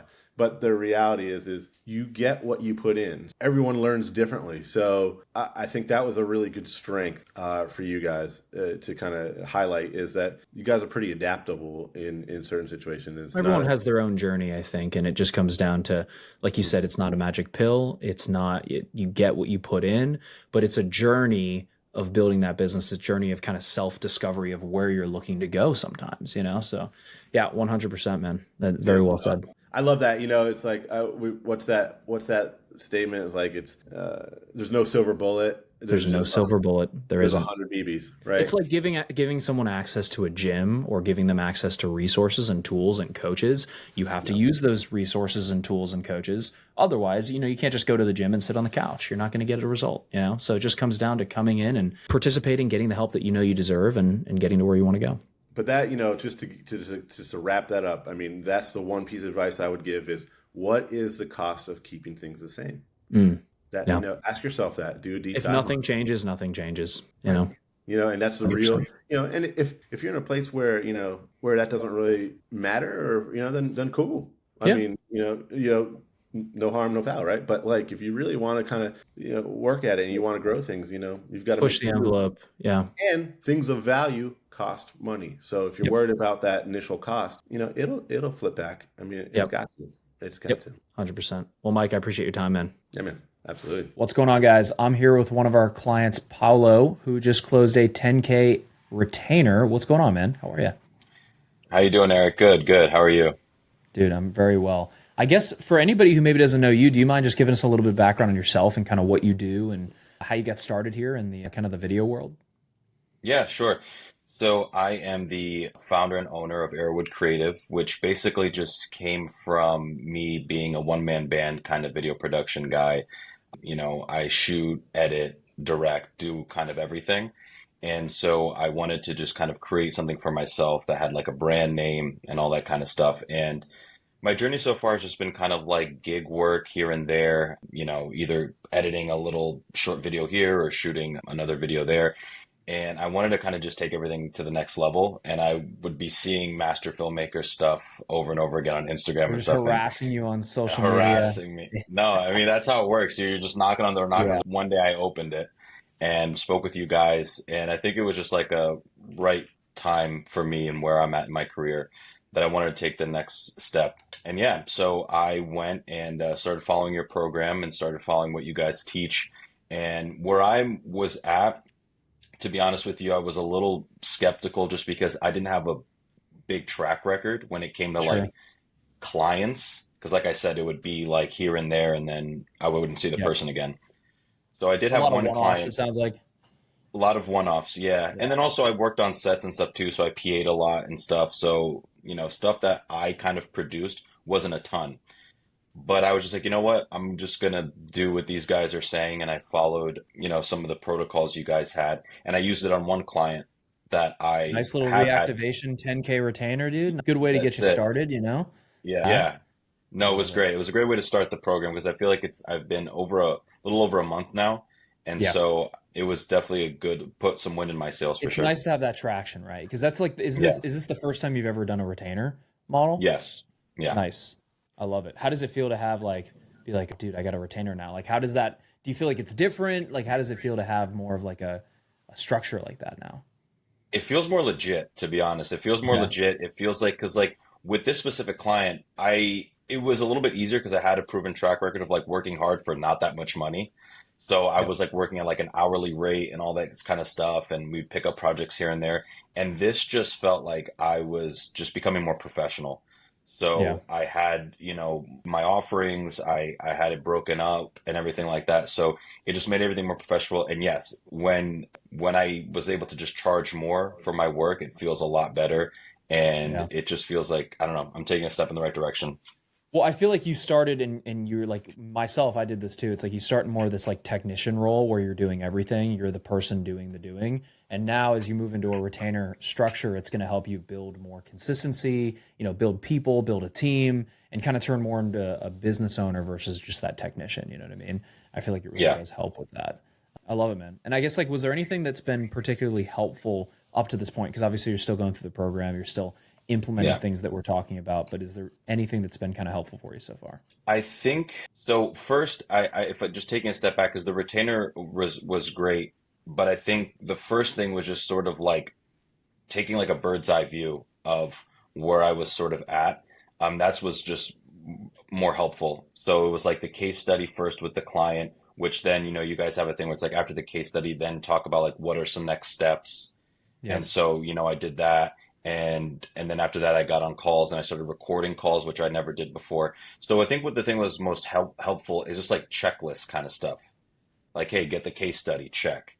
Okay, Right. now that you got the case study with the guy, like see what other opportunities there are for more video, check. So for me, it was just like a checklist because like there are things in the program where I've thought of in the past of doing, but kind of just like here and there. Maybe like for example, the case study, I thought of just getting a written case study. I was going to put like screenshots and I was going to type stuff and I was going to hand like it to people and they were going to get it and never read it. You know what I mean? So like that's a good example. I'm like, I always say it's not like I'm not like this isn't some huge magic secret formula. It's like we're making the right tweaks and we're helping you with the right little hinges that swing the big doors. Because it's like those little things like don't send the proposal, do it on the call. Like don't send this, do it this way. Like those literally make the difference in like you either close the 10K retainer or you don't close it, which these tiny little things make all the difference at the end of the day. You know what I mean? And that's really what we're just trying to kind of nose you in the right direction with. So, but you did the work, dude. I'm just a mere servant to you guys, helping you guys close deals, which I love doing. So I love to see that momentum so far. And I guess like, obviously this is kind of a weird question, but like, obviously it was a big step to jump into the program, to bet on yourself. Like what, I guess like, where do you feel like you might've been if you hadn't maybe taken that bet on yourself? probably still in the same position. I mean, maybe I would have tried different things, but I feel like it's kind of twofold. It's like, one, I wouldn't have had like the kind of fire under my butt to like start to really move forward because this is an investment. So I didn't want to just like throw money away and stuff because, and it's still a work in progress. You know what I mean? Like, I think you build confidence as you go. So I'm still in the beginning phases, but definitely, I don't think I'd be able to get that retainer deal without your guys' help in the sense that like that checklist, making sure I'm hitting the right points and stuff. With this client, it was easier because I did have like a track record, but still, I could have still fumbled the ball even so, So where I would have been, it might have, I don't know, maybe I would have never reactivated him. Maybe I would have been like, that's in the past. Let me look for someone else. But like, so I think I'd probably be sort of in the same position and not like with this mindset of growth and retainer and stuff like that. Well, dude, I'm happy you're with us and you're gaining that momentum this year. Last question, I guess, if anybody is maybe anybody's on the fence like you were, right? They're going through the case studies, they're looking at our stuff, they're on the fence. Like, I guess what advice, knowing what, like, now what's on the other end of the fence, right? But like, what advice would you give to somebody who's maybe, considering booking a call or speaking with our team? Definitely at least book a call. I mean, there's no, there's nothing, you don't lose anything with booking a call. Speak with these guys and see what they have to say. I mean, I will say this was my first kind of program like this, but you guys have been like so helpful and so like supportive. So there's that too. You guys do give us like the techniques and stuff, but you guys are like always ready to like answer a message or a call or anything like that.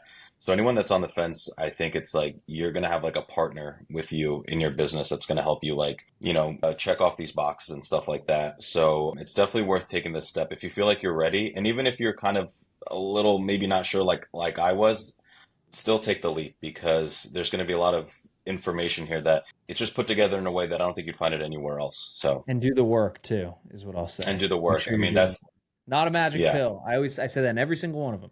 It's not a magic yeah, pill. Do the work, show up, and commit to yourself at the end of the day is really what it comes down yeah. to. And I'll say one last thing about that is it's an inspiring kind of group as well because when you're on the Slack channel and you're seeing people with wins and you're seeing people with questions and this, I think the community thing is a big plus because And who it you kind of surround yourself with, right? It's like, yeah. it sounds cheesy and corny and whatever, but it's like, it really does make an impact at the end of the day. Yeah, and it's motivating. So you're like, oh man, this guy did that, and wow, look at what that. And it's like it's positive. So like you want to be, you want to post on the Win channel, you want to Yep.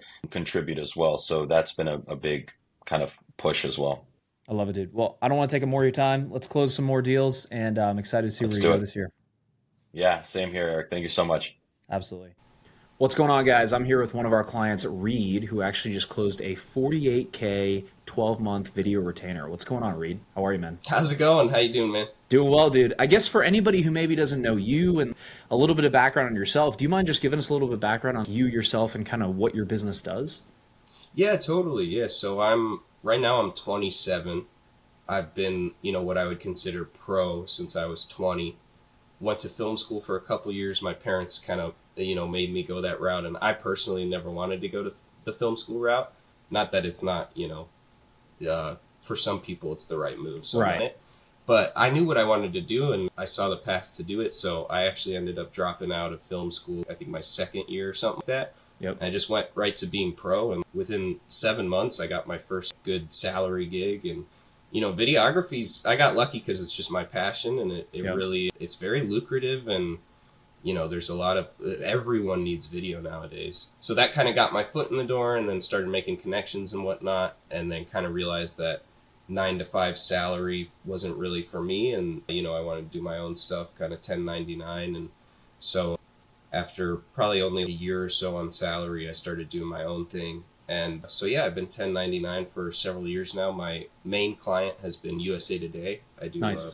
filming for them, and then other than that, it's just random local gigs. And because I didn't know you guys, that I just kind of wait for them to trickle to me, and take what I can get, because I'm not much of a marketer or businessman. So I had a handful of random plastic surgery offices, this one Russian crazy art lady. Were they all one-off projects, or what was kind of A lot of them were one-off. USA Today is the one that's been consistent for several years. Yeah. And then there was a couple here and there where they need a lot of editing for a couple months, but usually it's kind of a rotating door of clients. Makes sense. And I guess what was kind of the biggest problem you had prior to kind of jumping into the program initially? Just knowing how to get clients, getting leads, basically, understanding the sales of how to approach and how to close them, definitely was the main issue. And then also pricing, Okay. Kind of pulling the classic videographer mistake of charging way Undercharging. less. Man, Yep. dude, I look back at some of my deals and whatnot, and I did the same thing. where was Eric? I needed Eric. I did the same thing, dude. I look back 10, 15 years ago. Why the heck was I charging as much as... Yeah. Why was I charging that little? Yeah. Yep. It's so funny because what we're doing is a game changer for businesses, man. If you don't have Seriously. video content these days, you are done. You're donezo Seriously. online. Seriously. Like, there's literally no way you're gonna make it because Yeah. that's how people build trust and how they know about you. It's like, there's never been, in my opinion, a better time to be a videographer, a video business owner in this market. Everyone needs this content right now, which is absolutely huge. I agree. Yeah. Yeah, it's amazing, man. Dude. And then that's been the really cool thing of working with you guys, is helping me find a niche where it legitimately super benefits everyone. Because, you know, if I was selling a retainer like this to a barber shop or something, I wouldn't even recommend them to do that, because they'd have to sell so many, you know, X haircuts to make up for it. Like, you don't want to go after those low ticket people. You want to go after the higher ticket ones, the ones that are actually going to be able to make money off your content. Exactly, because a plastic surgeon, if they just get 10 new clients from a year's worth of work, which is no problem, bang, it pays for itself. And so now I can talk to them and be, you know, how many clients do you think you would need to get for this retainer to pay for itself? And it kind of makes them realize, oh, snap, why would I not do this? Right. 100%, dude.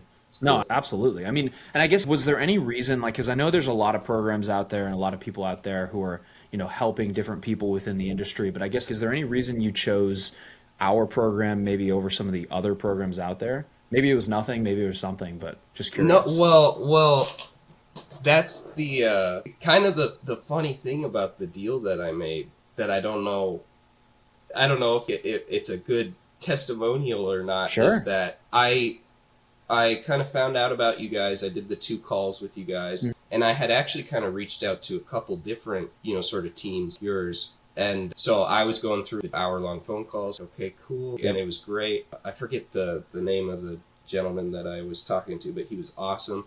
And, you know, he let me know kind of the price at the end. And at that point, I just I didn't have the cash to be able to do it. And I was, oh no, I'm so sorry. I didn't mean to waste your guys' time.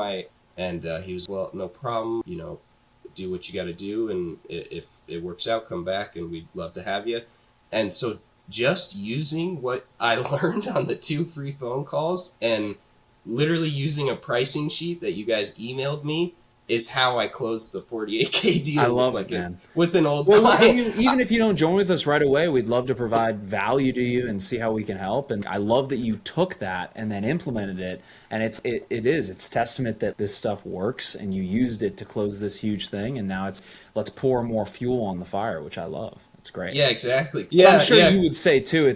There's a lot. You definitely took that. You implemented it. It was amazing. But it's now you have other problems where it's okay. Cool. Now I need to stack more clients on top of this. And it's, how do I hire a team? How do I get those leads consistently? But I mean, we love using reactivations to just take the existing people you have in your pipeline, convert them, and then help you build that system. So now that you have cash in your pocket and you're feeling good, and now you can build something and really pour rocket fuel on that. You know what I mean? Yeah, absolutely. No, exactly. And, you know, when I made the sale, you know, first thing other than taxes, first thing, I was a master filmmaker. I gotta, you know, get the ball rolling. Well, I mean, dude, we just want to put out as much value as we can, and then people yourself get value from that. And then you're cool. I want to work with these guys even more because I got value from the stuff they just gave me on the 2-hour-long phone calls. It's like, I've told a lot of people, man, it's insane. I did 2 free phone calls with you guys and I closed a $48,000 deal. It sounds ridiculous. People don't believe me when I tell them. I love it. And, you know, it was very surreal because,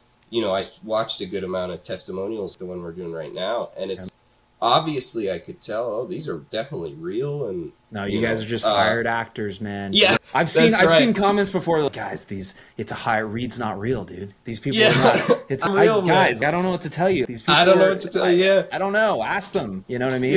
Yeah. No, and that's exactly. Even though, you know, my BS meter didn't go off at all, it's still so surreal to now be in the position of one of the testimonials. And be like, holy shit, I made you know, just about 50K. Well, and honestly, it's just the beginning for you, man. We're gonna stack on top of that. You know, it's just. And I think for a lot of people, it's a mindset thing where it's, I don't think I can do this until I actually get the help I need to do it. You know what I mean? Because you don't think you can close a 48K deal until you do it. You don't think you can ride a bike until you do it. It's you have to just put the steps in place to try to get there in order to do it. Otherwise, if you always think you're not going to be able to do it before you do it, you're never going to get there. You know what I mean? Good luck. No, it's such a mindset thing. It's totally. And because if you don't think you can do it and have kind of a plan to do it, nobody ever is, whoops, I got a 6-pack. Whoops, you don't accidentally. You take the steps that are necessary, and you take the steps that are in alignment with the person who does do those things, which means investing in the help that you need, getting the people in your corner that are going to help you get there. And that's where I think a lot of people get stuck in their own kind of head around they're scared to take those leaps, but they're not they're not making decisions in accordance with the person they want to become. Because if you make decisions in accordance with the way that you are right now, you're going to get the same results you're currently getting, you know? Yeah, absolutely, dude.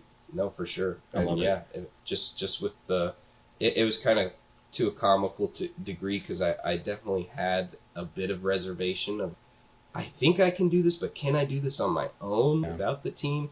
And so I used a pricing sheet that you had, and when I was on the phone call with them, I wasn't expecting them to go straight for the 12 months, but I've worked with them in the past. They know I do a good job. They know they can trust me.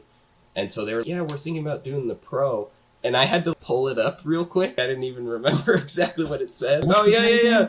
Yeah, the pro. I was like, yeah. Yeah, 48, that's great. I was like, yeah, maybe I could squeeze you guys in. Like, it's whatever. But, and it's been going really, really well, too. So I love it, dude. And I guess if you hadn't maybe taken action, joined the program, right? It's you could have tried to keep doing things on your own, but I guess why even take action and join the program after getting that deal? Why not just try to keep doing it on your own, I guess? Oh, man, because I still don't know how to get leads. You know, that was a reactivation. So that's the only reason that one even fell into my lap. So, you know, from a direct kind of tangible perspective, just, you know, getting leads and understanding more the sales process technically, and those are kind of the two main things. But I also just think you guys could really help me scale and get more organized, because at the end of the day, I'm a videographer. You know, that half the reason I became a videographer is because I couldn't do my damn homework. You know, this is what I'm good at, dude. And you know, I kind of suffer from the creative curse a little bit sometimes, and so that's huge. And actually, I forgot, I guess I should clarify. They were looking to do the pro. They were interested, but it is a lot of money up front, and it was kind of a situation to where I'd be working with one surgeon that I already worked with a lot, and he was bringing me in with another surgeon who I hadn't worked with. So they were kind of, it was hard to get the confidence for the 4-month. So they actually started with a 3-month at $18K. Yep. And they were, can we have the option to, before that's up, just give you the difference of the 30K and switch to the 12 months? So that's actually what I did. Nice. So you started with the 18 and then you upsold them to a 30, which was a total of $48,000 on the deal. Yes, nice. Exactly. I love it. Yeah, and only after the first month, we love it. We're super excited to do it, and they pulled the trigger. I love it, dude. And I know we're only a month in at this point, so there's still a lot we're going to be going through. I just to do these kind of student check-ins to show the power of reactivations it's super powerful. And now we're taking you through the rest where it's cool. You close this deal. Now we need to learn how to get more leads, help you get more leads consistently, and then drive those sales from there. And last question, dude, before I let you go and let you get back to closing more deals here. But I guess if anyone's on the fence and maybe, you know, they're on the fence about booking a call with us and just speaking with our team, I guess what advice would you give them knowing what you know now? Oh, man. I mean, do the calls, absolutely, at least talk to you guys. Just, you know, the sky's the limit, really. My goal for this year would be to make 300K, which would be, you know, almost 3x of what I've made any other year. And I feel it's super, you know, possible. How many 48K deals do you need, dude? If you round up 50, you need five, six of them. That's it. Yeah, that's 6, right? You need 6 clients in a year. That's you think you could do that? Yeah. That's nothing. It's nothing, dude. Right? And that's just with retainers. So that's not even counting any sort of one-off things you're doing mixed in with that. I think 300K is just the beginning. I really do. Because last year on my own, I was able to pull off, I think I made 125 total. That I can totally do, you know.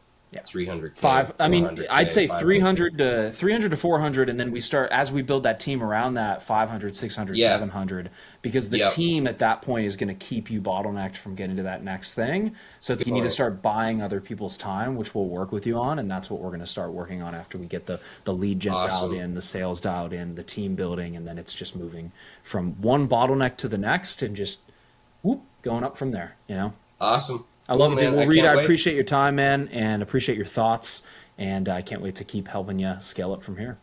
Awesome. Excited, man. What's going on, guys? I'm here with one of our clients, Ryan, who actually closed, I think it was $250,000 in the past 3 months and hired his first salesperson. Ryan, what's going on, man? How are you? Hey, Eric. I'm doing well. How are you doing? I'm doing well, man. I guess maybe for anybody who doesn't know you, do you mind just giving us a little bit of brief background? I know we've had a couple of these client interviews, but a little bit of background on you, and kind of what you do. Yeah, so we're a video marketing agency. We focus specifically on the manufacturing sector with the kind of the Western United States, particularly Utah, but we're kind of branching out now. And yeah, our niche is really in the manufacturing area. So if our clients make something from health and wellness, protein powders to medical devices or furniture and everything in between, we help them tell their story. I love it. And I know this was, we helped you, obviously you've been with us for a little bit, but we've helped you a little bit with the, like actually structuring the ads, the inbound system, and now hiring the salesperson. I guess talk a little bit about kind of what that experience has been like hiring a salesperson, because this is your first time hiring somebody, Yeah. right? Yeah. Actually, interestingly enough, he was our first hire. I'd outsourced crew positions, did that all the time. Editing, I outsourced a lot, but our real, meat and potatoes kind of role within the company, this was our first time. And it was a little bit of a revelation. I remember sending you a message, like after the first time he kind of advanced a client call forward. I was on an airplane going to Chicago. I didn't have time to get this lead that had just come in. We're all about close those leads really quickly, get in front of the customer really quickly because they're expensive and you want to move fast. And he told me, he's like, Ryan, I've got it. You go do your thing in Chicago, and when you get back, we'll have this squared away. And when I landed, he's like, yeah, here's the call. He sent me the meeting notes, and it was I listened to it while I was taxiing and getting my Uber to my hotel, and I was just smiling the whole way. Like, I didn't have to do that. I didn't have to be the one to do that. And I felt like, okay, for the first time in my business's history, I was working on my business, not in my business. And that was a revelation for me. Isn't that such a weird, I remember my first time having someone actually close a deal and I wasn't there. I was like, what in the world is happening? Yeah. Like, I don't have to be on these calls. And it's a very weird, like humbling experience, I think. Cause it's like, you start to realize like you are necessary in the business, but you're not as necessary as you think you need to be, which is kind of like a freeing and weird feeling at the same time, which is always fun. And then all of these have been from, like, obviously you're scaling ads right now, you're scaling the inbound system. He's taking those appointments. I guess, like, to kind of jump back to when you first started with us, like, what was kind of that first problem you came to us with, and like how has that evolved over the past year or so? Yeah. So I think the first set of issues that we were dealing with is I was doing everything. And we weren't running any ads. We weren't doing we didn't have any sales process. We didn't have a system. I was literally taking business based on referral and knocking doors, and anyone I could talk to, I'd try and drum up something. And so we had hit a plateau in revenue. And so my whole objective with the program was, okay, let's see if we can actually hit another level of revenue. And, we've so far surpassed that level. I mean, we're like 3x the revenue now. Wow, that's crazy. Yeah, so it's brought new problems. Like I'm having to be more of a people leader now. Yep. And so like it's putting more pressure on my leadership skills that I'm grateful to be able to develop, but those are like new problems that we're now having to tackle as we lead people instead of just focusing on the shoot or whatever. Now it's like, okay, well, what are the processes behind the shoot, and how do we get people engaged and thinking aligned and have a shared vision for the direction of the company as a group? Yeah. It's interesting because, like, you start by doing everything yourself, and then you have other people, and now you have to develop different skills, which are leadership skills, obviously, to bring those people together and have them do it for you, because you physically can't do all the work that $1 million a year business requires, which is the interesting part. And it's really, there's a lot of, and we'll talk about that obviously offline a little bit more on like different ways to lead and different ways to get people to do things. But and the other thing that I think is interesting for a lot of people maybe watching this too is like you target manufacturing companies with an inbound system. And I think a lot of people have this limiting belief where it's like, oh, I can't target that person with ads. And I think you're a great example of somebody who you're targeting a very B2B sector with an inbound system, which I think is awesome. Yeah, it's so true. We had a client discovery call, and they said, so how do we know that this will work for us? And I said, well, how did I find you? You know, and it's like, people are human at the end of the day, you know, even though they may be blue collar or white collar in a B2B sector. If they go home and they're going to go on Instagram or they're going to go on TikTok, and we're going to find them. And so far that's provided fruit. You know, it may be the cost per lead is a little higher than it is in other sectors, but when you're closing $90,000 deals, and that's the thing, is the lead cost is higher maybe, but you also have way higher like ceilings for deals. So it ends up being the same anyways. Yeah. Yep. Precisely. Yep. I love it.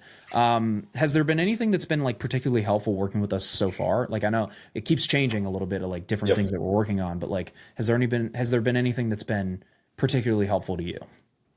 I would say it's probably twofold. And there are probably two different ways to say the same thing. I think that Master Filmmaker, first, the community is helpful. There's a lot of ideation and you know, throwing things back and forth within just the community, not even your team or you yourself. And that's been helpful, making new contacts, getting on calls, you know, kind of problem solving with others, and realizing that we're not competitive with each other. We're more supportive, and that's been helpful. And then I think the other aspect is that your team and you specifically is, I count kind of as a trusted advisor, right? So we re-upped our subscription with you for another year, in part because as we were scaling the business through this next section, with adding sales professionals and media buyers and everything, I wanted to make sure that from a process perspective, from a people leadership perspective, you guys have that experience. I don't.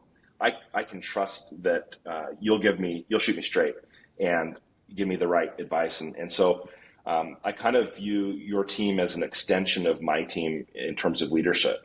And I'm forthcoming with my employees, and I say, look, Master Filmmaker, we're gonna pass some ideas along with them, and they're gonna kind of sign off on this. Yeah. And they're all aware that you're helping us scale, and it's been a really cool relationship in that regard. I love it. Well, dude, I can't wait to see us. Obviously, we're gunning for 1 million this year. We'll keep upping that to 2, 3, 4, 5, and just keep pushing the envelope from there. I guess last question, if anybody is maybe on the fence about booking a call and speaking with us, I guess what advice would you give them, kind of knowing what you know now? You know, I've been monitoring, and you and I chatted about AI a while ago, but I've been monitoring the changes and the shifts in the industry.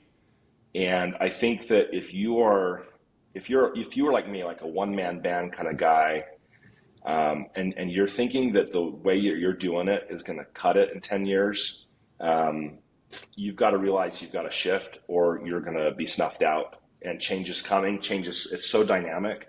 And I feel like the best way forward is to build these processes, these systems, relationships, and methodologies to acquire new business.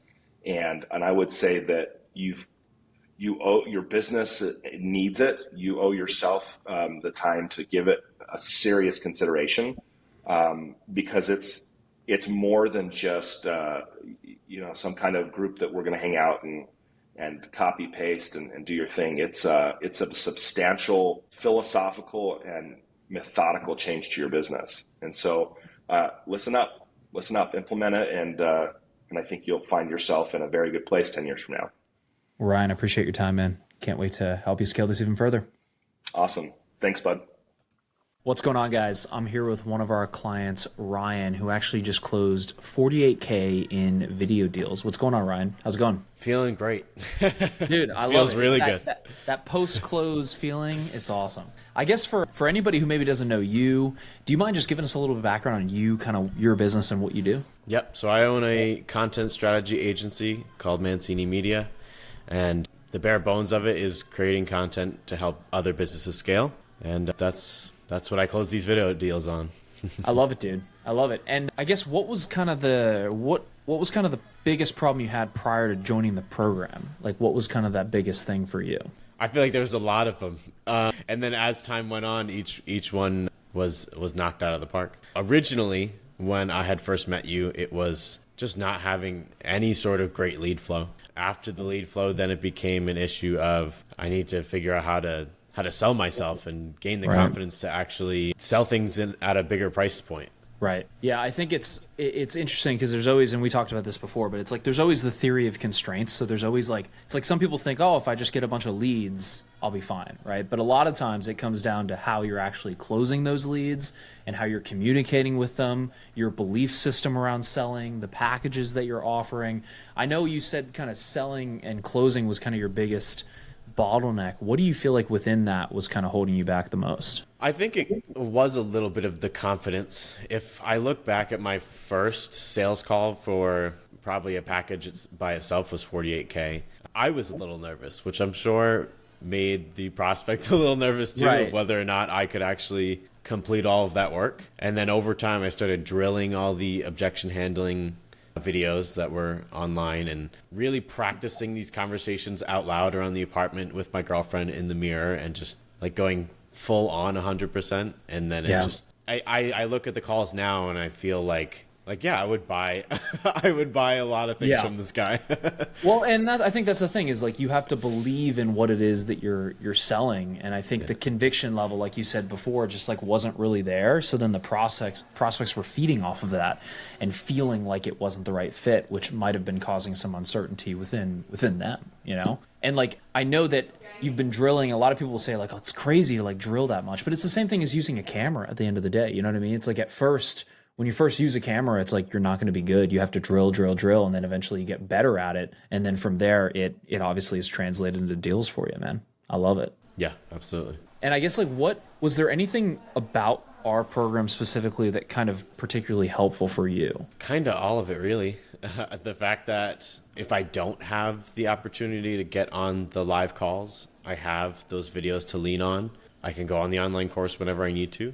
Yeah. But if it's something where it's like, it's too intricate of a problem to solve through watching a bunch of videos, I can go to you guys and ask. Yeah, I think, well, at the end of the day, your business is different than everyone else's business, and everyone else's business is different than yours. So it's like, it's nice to have some content where you can go through that and train and drill, but also hop on. Have you been hopping on a lot of Dan's calls for the mock calls as well? Have you done any of that? I thought you were. I was like, have you been hopping on those? Because I love that you've been drilling, dude. I think it's so important. I love that he's doing that too. Within those mock calls, was there anything that he helped you identify, like as a part of your process that was kind of holding you up? I think it was a couple different things. I think he noticed some of the things that I pointed out in myself, but then also it was just another perspective of someone who was never there. Like, I think you could have answered this concern a little better. And it was like, in the moment, I never thought about that. And even watching back, I wouldn't even have considered that. So it was nice to have Dan there, just like as like a fact checker almost. Yeah, for sure. How do you feel like looking at your first calls versus the ones you have now? Like, is it,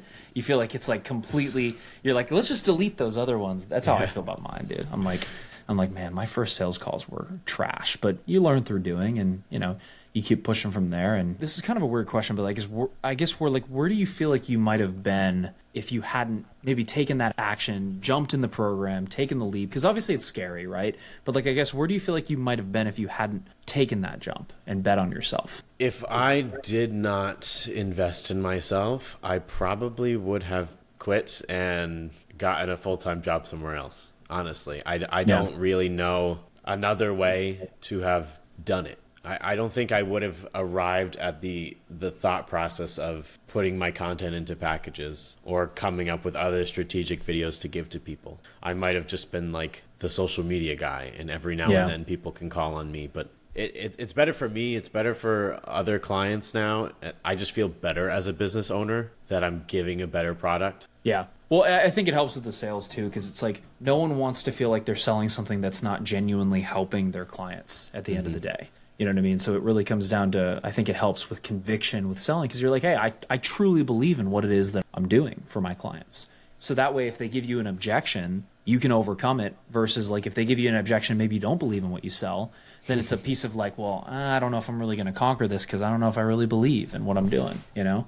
Which is huge. I think that's a huge thing you said as well. And last question too, man, if there's maybe anyone who's watching this, maybe they're on the fence about even just booking a call to speak with us, I guess what advice would you give to them specifically? Invest in yourself. At any point of being a business owner, you're going to need someone that knows more than you do.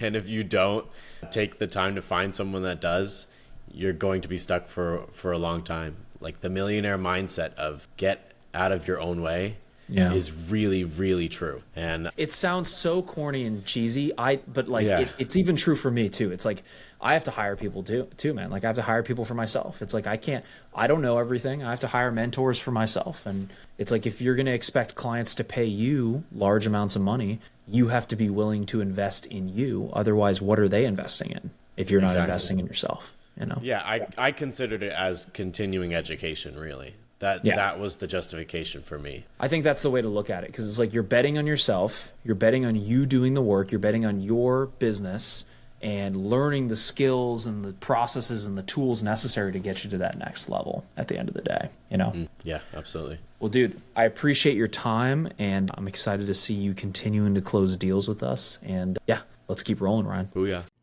What's going on, guys? I'm here with one of my clients, Scott, who actually left his full-time job, and you said what, closed about 183K so far since you've been with us? 183K in closed deals, yes. I love it, man. Well, dude, for anybody who doesn't know you, do you mind just giving us a little bit of background on yourself, kind of your background, how you got started, and what that looks like for you? Absolutely. So I'm an artist, first and foremost. Like many filmmakers, we just want to create amazing art and get paid to do it. And there's a hunger that most filmmakers have where they're willing to work very hard to make art, to make videos for people that are artistic. So I've been an artist first and foremost, and that's always been the motivation. But the problem with being an artist, just like the starving artist mentality, is if you put your art in the forefront and you never focus on business, you're going to be hungry and you're going to starve while you do your art. And so I've been struggling to build my business for many years, focusing on just making beautiful videos. Right. And your stuff's beautiful, dude. Like I mean, you've worked with some big brands and some big people, and you've created awesome stuff, which I think is sometimes a fallacy people fall into. Like, oh, if my work gets better, I'm going to make more money, you know? Yeah. It's you know, it's just one of those things that just because you're making beautiful work and you have a crazy portfolio, I mean, there's levels to how much if you're doing good. I live in California, very expensive to live here. So the barrier of survival is not 100 G's is not what it used to be. You can't barely survive off 100 G's. So yeah, it's, you know, I've been creating videos for years, and I love it. But coming into Master Filmmaker was because I needed a system to break beyond the traditional filmmaking kind of role where there's a DP, there's people who are camera operators, there's a director. You find your niche with working with agencies. They give you a cut, but the amount of work you do for the amount of money, even if it's a lot of money, it's not worth it sometimes. Yeah. How'd you find us in the first place? I found you guys from ads. I've seen you for years. Okay. And it was one of those things that always sparked my interest, because I'm an artist, but I'm also a business-minded individual. I like metrics. I like numbers. I like running a business. I've ran multiple businesses in the past. I had a clothing company for 10 years. So I understand business and I understand money, but I've always tried to find a way to make art for money, because working just for money is a waste of your life, because it's a man-made paper. But we need it. And if you understand, as artists, you need resources to make your art. Even if you want to make a short film or something, you're going to need to have at least $20,000 as a budget to do something respectable. You need resources to create art. So if you don't ever put thought into resources, you're never going to make really great art. I mean, you still can, but it's easier when you have resources.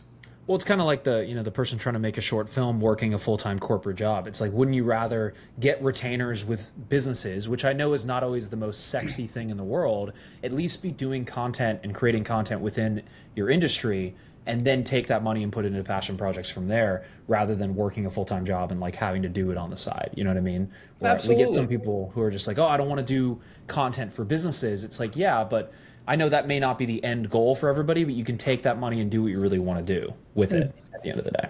Well, the funny thing is, even in the commercial filmmaking game, most of those people pay their bills with interviews. I've done Yep. interviews with like the Heart Association, and I almost fell asleep on set. Like, this isn't sexy anyway, unless Yeah. you're shooting movies all the time. And I know guys who are DPs that are like super amazing DPs, like making cinematic masterpieces. They're on set for 30 days doing a feature, but the amount of money they truly make is not much money. They might make, I don't know, 12 to 20 grand to be the Yep. DP of this 30-day project, and it sucked the whole month out of their life. Now, that's a pretty fun situation, Yeah. making a movie, but it's just still not that much money, when Yeah. it comes down to it. Yeah, 100%. I guess, like, why did you decide to go with us over maybe some of the other programs out there? Because obviously there's other people, other programs. I just annoyed you enough, and you're like, fine, I'll do it. Pretty much. I mean, Okay. what grabbed my attention is testimonials like this, where I saw other people who had found success. And I Yeah. honestly looked at their work. I researched them right after, and I was like, these guys are doing stuff that isn't even close to mine. Why am I not Why not me? selling a bunch of stuff?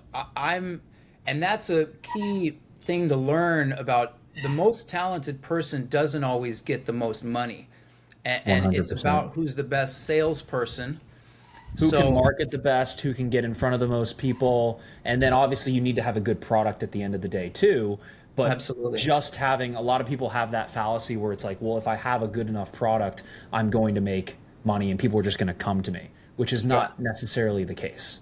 No, it's just it happens sometimes. If you have a strong portfolio, the work will come to you. But I'd say usually that's only happens when you're at the top of the game and you're doing stuff. Also, why leave it up to chance too? It's like, that's great if that comes in, that can be icing on the cake, but why not build a system that can bring you that predictably at the end of the day, Yeah.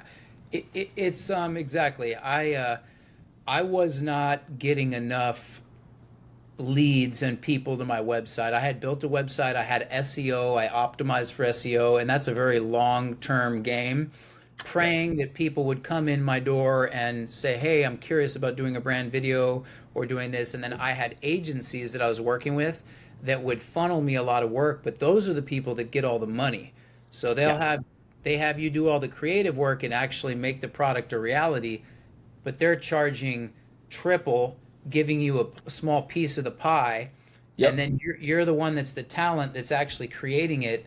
So it's just a matter of. Well, it's like you're hiring editors now, so it's like that was you before, right? It's like Exactly. you're hiring editors for your team. It's like you were an editor for someone else's team, which like you can it's kind of full circle now, which is funny, Yeah, the biggest paid people are the salespeople who are closing the deals, and The business owner, the person who owns the system, the person who owns the business, yeah. And at the end of the day, too, it's like I didn't want to be the 90-year-old DP on set. Like, was I the best DP in the world? Absolutely not. But like, I saw that path, and I was like, I don't want to be 90 years old or 85 years old or 70 years old or whatever and still be going on these 30-day projects and like working my ass off and not having any time freedom. And I think that's the other side of it too, My light bulb went off when I saw my heroes, the guys that I'm like, that's like me like 3 years in the future. And I'm seeing them struggle making money. And I thought to myself, if that's me 3 years in the future and I'm struggling already, I was like, these are my heroes. These are the guys that I look up to. I said, I've maybe don't want to be where my hero is. I want to kind of be smarter than those people. Yeah. Yeah. So That's tough, yeah. that made me jump in with y'all and at least check it out and have a conversation and see what is this. I also have always wanted to run ads myself. I've always had the itch to like explore it, even if it didn't work. I always wanted to be like, let me see what it's like to sell a product on the internet where I have an offer that leads to a page. So your guys' system obviously was all about that, building a system of bringing in someone to at least have a conversation, and then helping me close these deals and get jobs that I set the price for, and I set all the parameters. For sure. Was there anything throughout the program, because obviously you're still going through it, but like that was super helpful for you? Like, what did you kind of get the most value from within the program? I would just say that this is not easy. It is not easy to do this. And you guys, the coaching is probably the reason why I didn't fall off and give up. You know, I've tried to do this before where I Yeah. just go on YouTube and learn how to create a funnel.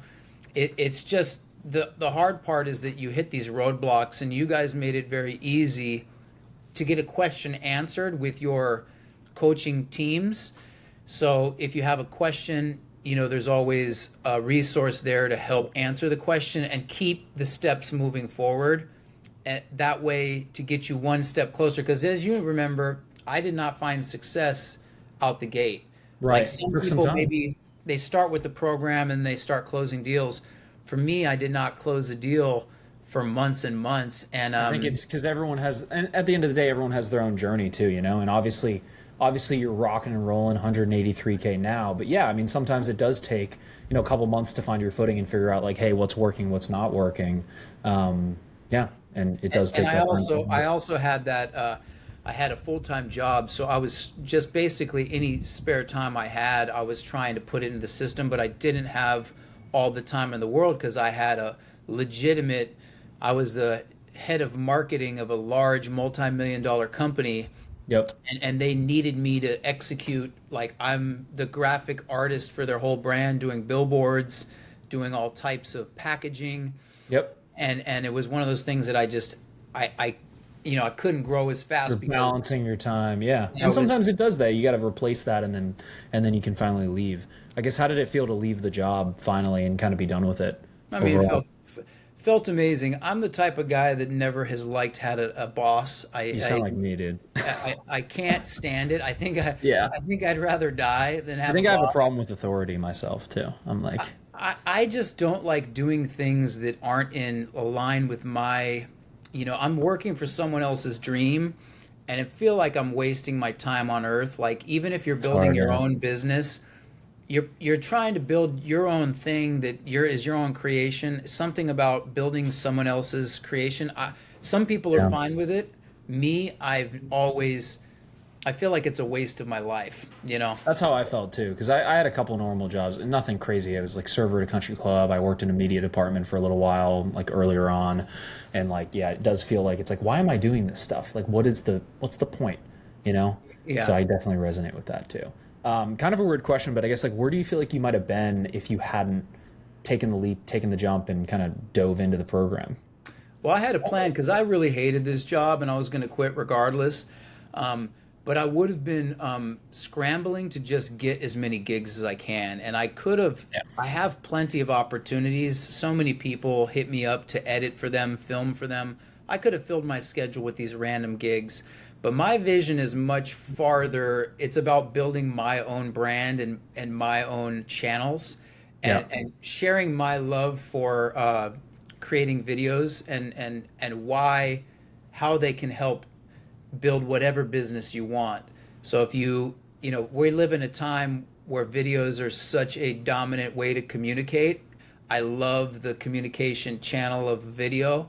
And like I said, my vision is much bigger than even just launching a brand and making other people's content. It's about, so to answer your question, I would have been just scrambling to scrape by.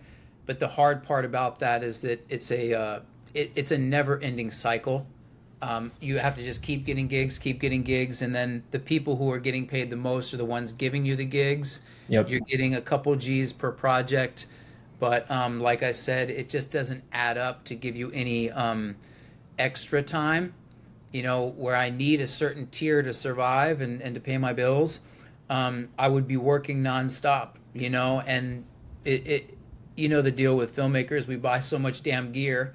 I would end up just buying so much gear that it's just like an addiction where I work to pay for gear, and the cycle. I think one of our clients, Ryan, put something in the group. He's like, Gear Buyers Anonymous or something like that. And it was like what did you buy today? We all got gear acquisition syndrome because it's cool, man. It's super rad. It is cool. It's like, oh, this cool new piece, and like I love it too. But I always like, in some of my content, I'll talk about like, don't buy gear because it's not going to get you more clients. But like, you know, I get it. Everyone has that itch they want to scratch, but it's like, get the clients first and then buy the gear with the clients' payments that are coming in. You know. Well, and also what my goal is, and what other filmmakers might get from this, is that You know, my goal is to create margin in my schedule so I can do creative work because I love making videos. Most of us grabbed a camera not so we could just do corporate videos and pay our bills, right? But I never had time to create because I was working so many hours with all these jobs for other people. So the point of creating these higher paying situations with retainers is that you can literally, you have margin to now create your fun project, and you have finances to hire people. And Well, you need to have time to be creative. You can't be creative when you're busy. You have to be bored, like, to be creative at the end of the day. You have to have that dead space where you can just sit and just think about what you want to do. Just play around. So that's one beautiful thing about the situation of the system you guys have built, is that it gives you an ability to have stability because you're creating retainers, and then also a system to get new clients because people are always falling off potentially. But it's just an incredible system to kind of break away from the rat race of the typical filmmaking, you know, the path for filmmakers. I love it, man. Last question. I guess if anybody's maybe on the fence about just booking a call and speaking with us, what advice would you give them coming from your perspective? Well, I would tell them this, you know, first and foremost, your guys' service is not cheap, but it is worth every penny. And if you, there's that saying by Einstein, it's like, if you want to change, you need to change, right? You can't get a different result from doing the same thing. Your guys, if anybody has ever wanted to kind of try a different path to get clients, your system works, and you guys walk hand in hand with people who have no idea what they're getting into. So if you don't want to do it, I'm telling you, like I said, it completely changed the entire trajectory of my mindset of business and how to market a video gig, because I was always doing the same thing, reaching out to people, agencies, getting these gigs. And it's just, if you're on the fence and you don't want to book a call, it's just a little bit of time to figure it out. But once again, it isn't easy, but if you put in the work, you can be successful. And you had a great quote that I really like. It was like you said it at some point. You say, how can you make this? It's not how can you make this work, right? It's like, how can you make this work for me? So it's not will it work, it's how can I make it work. It's so, kind of like, it's going to the gym and being like, will this diet and meal plan and exercise plan work for me? It's like, well, of course it works for people, right? So it can work for you. It's how can I make this work? And that's the mindset you have to have coming in, is like, how can I make this work for me? Because if you don't want something to work, you can make anything not work. Of course. And when you said that, it clicked, because it's like, look, this system works for you. It's worked for many others. It may be very uncomfortable for me to do some of this stuff where I'm like, I don't know if I want to do that. Well, how do you make it work for you? And you have to follow the formula. And that is, once again, hard to do, but it's no different than a diet plan. It will work 100% if you put in the work, if you put in the time to follow the steps. 100%. Well, Scott, I appreciate your time, man. I can't wait to see where you are in a couple months from now, and appreciate your time, dude. Absolutely. Thank you, my man. Yes, sir.